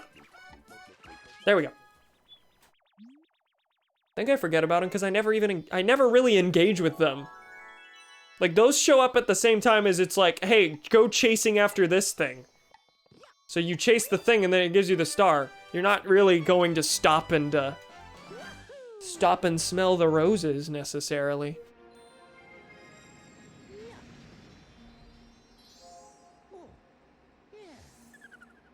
So the methodical way I was saying that Cade played this the first time, that's usually at least roughly how I play this game whenever I go for 100%. And so this is the first time in a long time that I've gotten this far with this few stars. I have 35 stars and I have less than a third of the stars in this game, and I have unlocked every dome except for the final one. Which is just how this game intends you. That's how the game intends you to play. At least I would think, with how the numbers are spaced out. Like, they don't want you to get fed up with a level, and they want each new visit to a level to feel unique, not just based on the level design, but also because you're revisiting early levels like super late in the game. Like, you do one Good Egg Galaxy star, and then you go do something else, and then you come back to Good Egg Galaxy. Yeah, that's not what I did here. I need to go back to the fountain, not the terrace. And then once Prankster Comets enter the mix, you're really, like, hopping from galaxy to galaxy all over the place. Which is neat. I like that sort of pacing. That's cool. Which actually, now that I think about it, is kind of the exact opposite of Odyssey's pacing. Odyssey's pacing is, here is one gigantic world of like 8 gigantic worlds that you have access to one at a time. You'll eventually go back for other moons, but you'll spend a long time in each world. I'm very excited to one day stream Odyssey. Odyssey's so good. It's so well designed.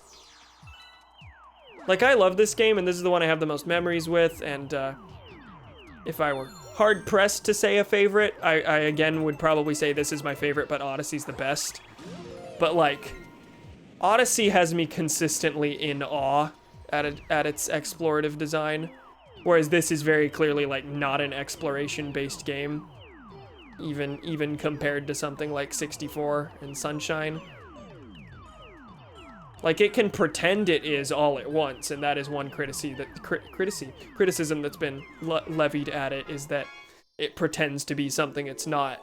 But, like, level design-wise, this is far more in the vein of Super Mario 3D Land than it is 64 and Sunshine. And I don't think that's a weakness, I think that's just a thing about the game design, but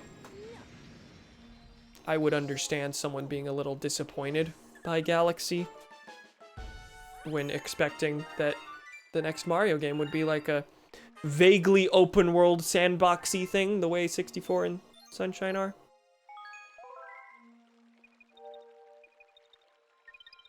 I'm gonna go for 10 more minutes. I'm gonna keep an eye on the counter. Go until 3:45. Let's go to Battle Rock again. It's been a bit.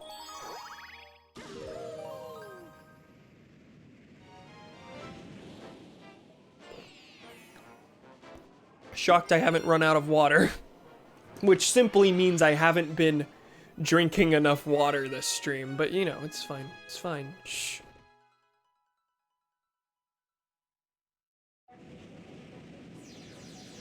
Breaking into the battle rock. Is this the one that routes into the secret trash game? God, I hope so. We can't end the stream without doing a trash game.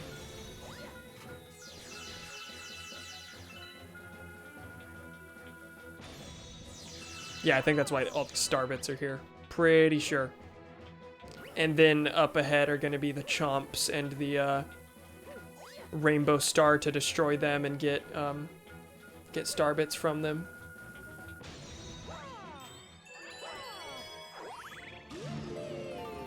You know, I suppose on those bits where I'm just like aggressively shaking the remote, I could theoretically now just mash the button over and over while waiting for a launch star.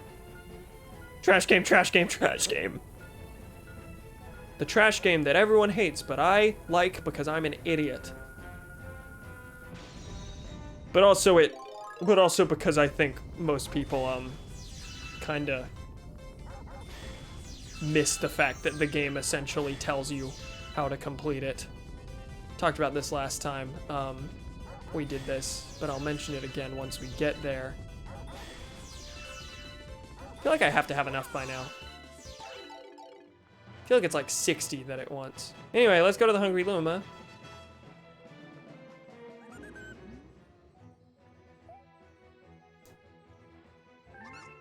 $30? Wow, all of that was unnecessary.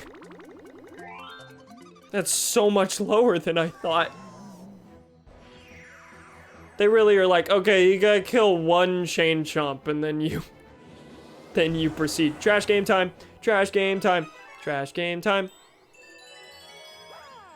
I do like this trash game a lot more than the one in Galaxy 2 where you're using the fire flower to destroy boxes. I don't know if that's in this game as well, but I think it's Galaxy 2 exclusive. I think that's just Galaxy 2's answer to this. Anyway, this game tells you where you're supposed to throw the bombs. That's what these lights are for. So it's not a matter of figuring out where the placement is. It's a matter of hitting it, which can be tough, like, absolutely. This is, I will not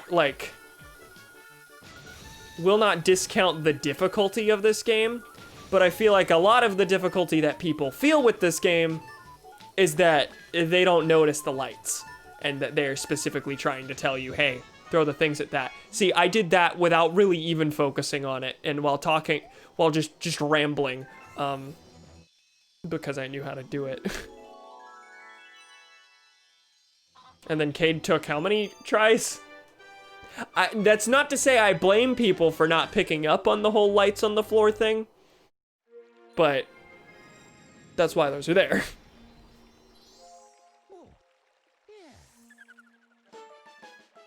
I don't think it's like badly designed, and the way people complain about the trash game is like, wow, this is actually, what was the thing? Barry from Game Grumps did a video on Super Mario Galaxy, a very critical video of Super Mario Galaxy, where he said this game is both literally and figuratively garbage. Breaking into the battle rock.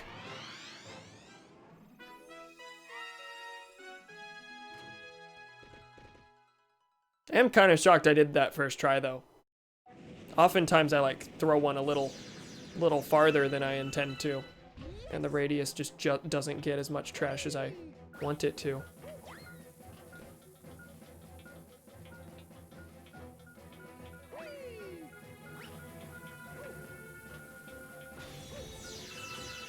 Just gotta get me some quick star bits, you know.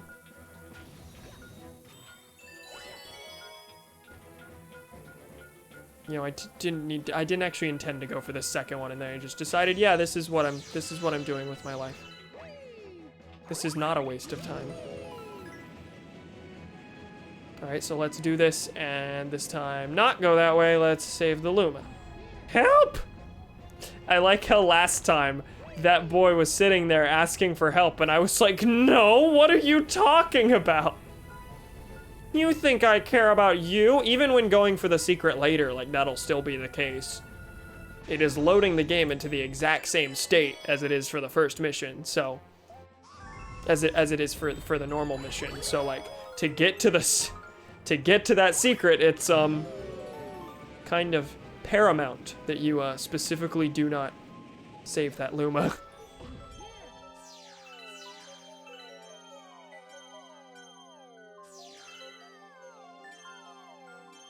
Oh, I knew that would happen.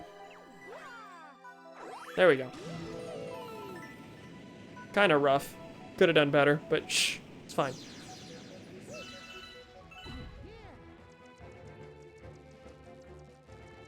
I think part of why I had doubts about the gyro working as the pointer in this game was because if you watch the trailers for the game, they made the pointer out to be extremely slow. Like, they were doing, like, super slow motions like this.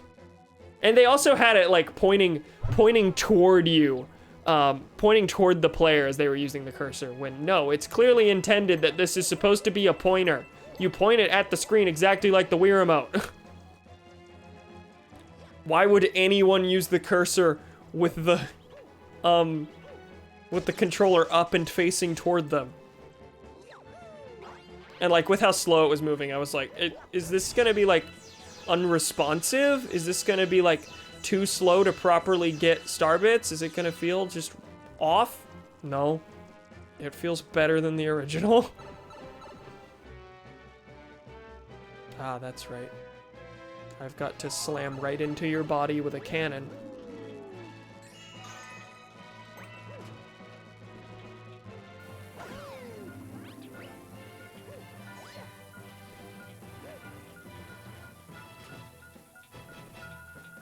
And wait, and wait, and wait, and cannon, and we know what to do. Hit B by accident, because B still exits out of things when there's spots to exit out of things. But I've been using B to jump. So that's a little, it's a little counterintuitive.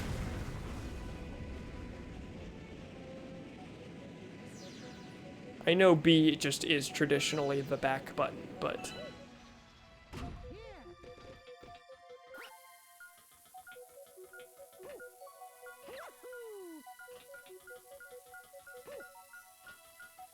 No!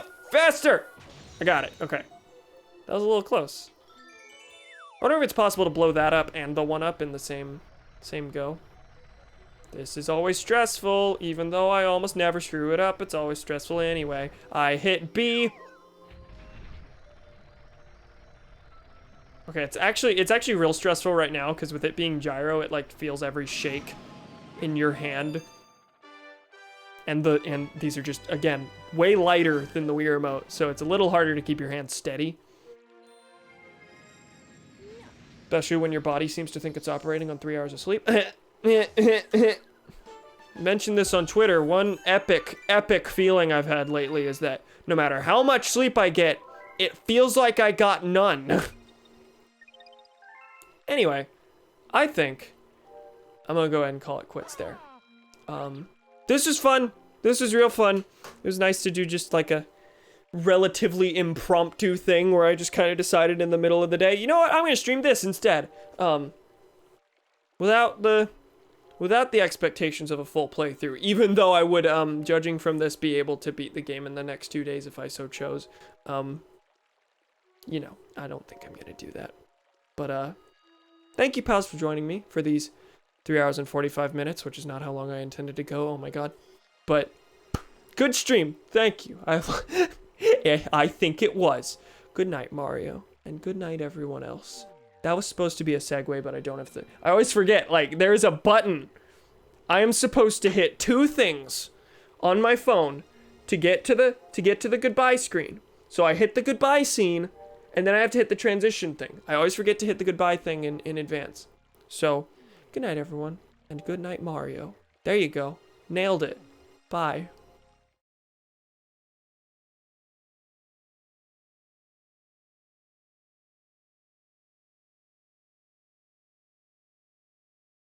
Dear Mario, please come to the castle. I've baked a cake for you.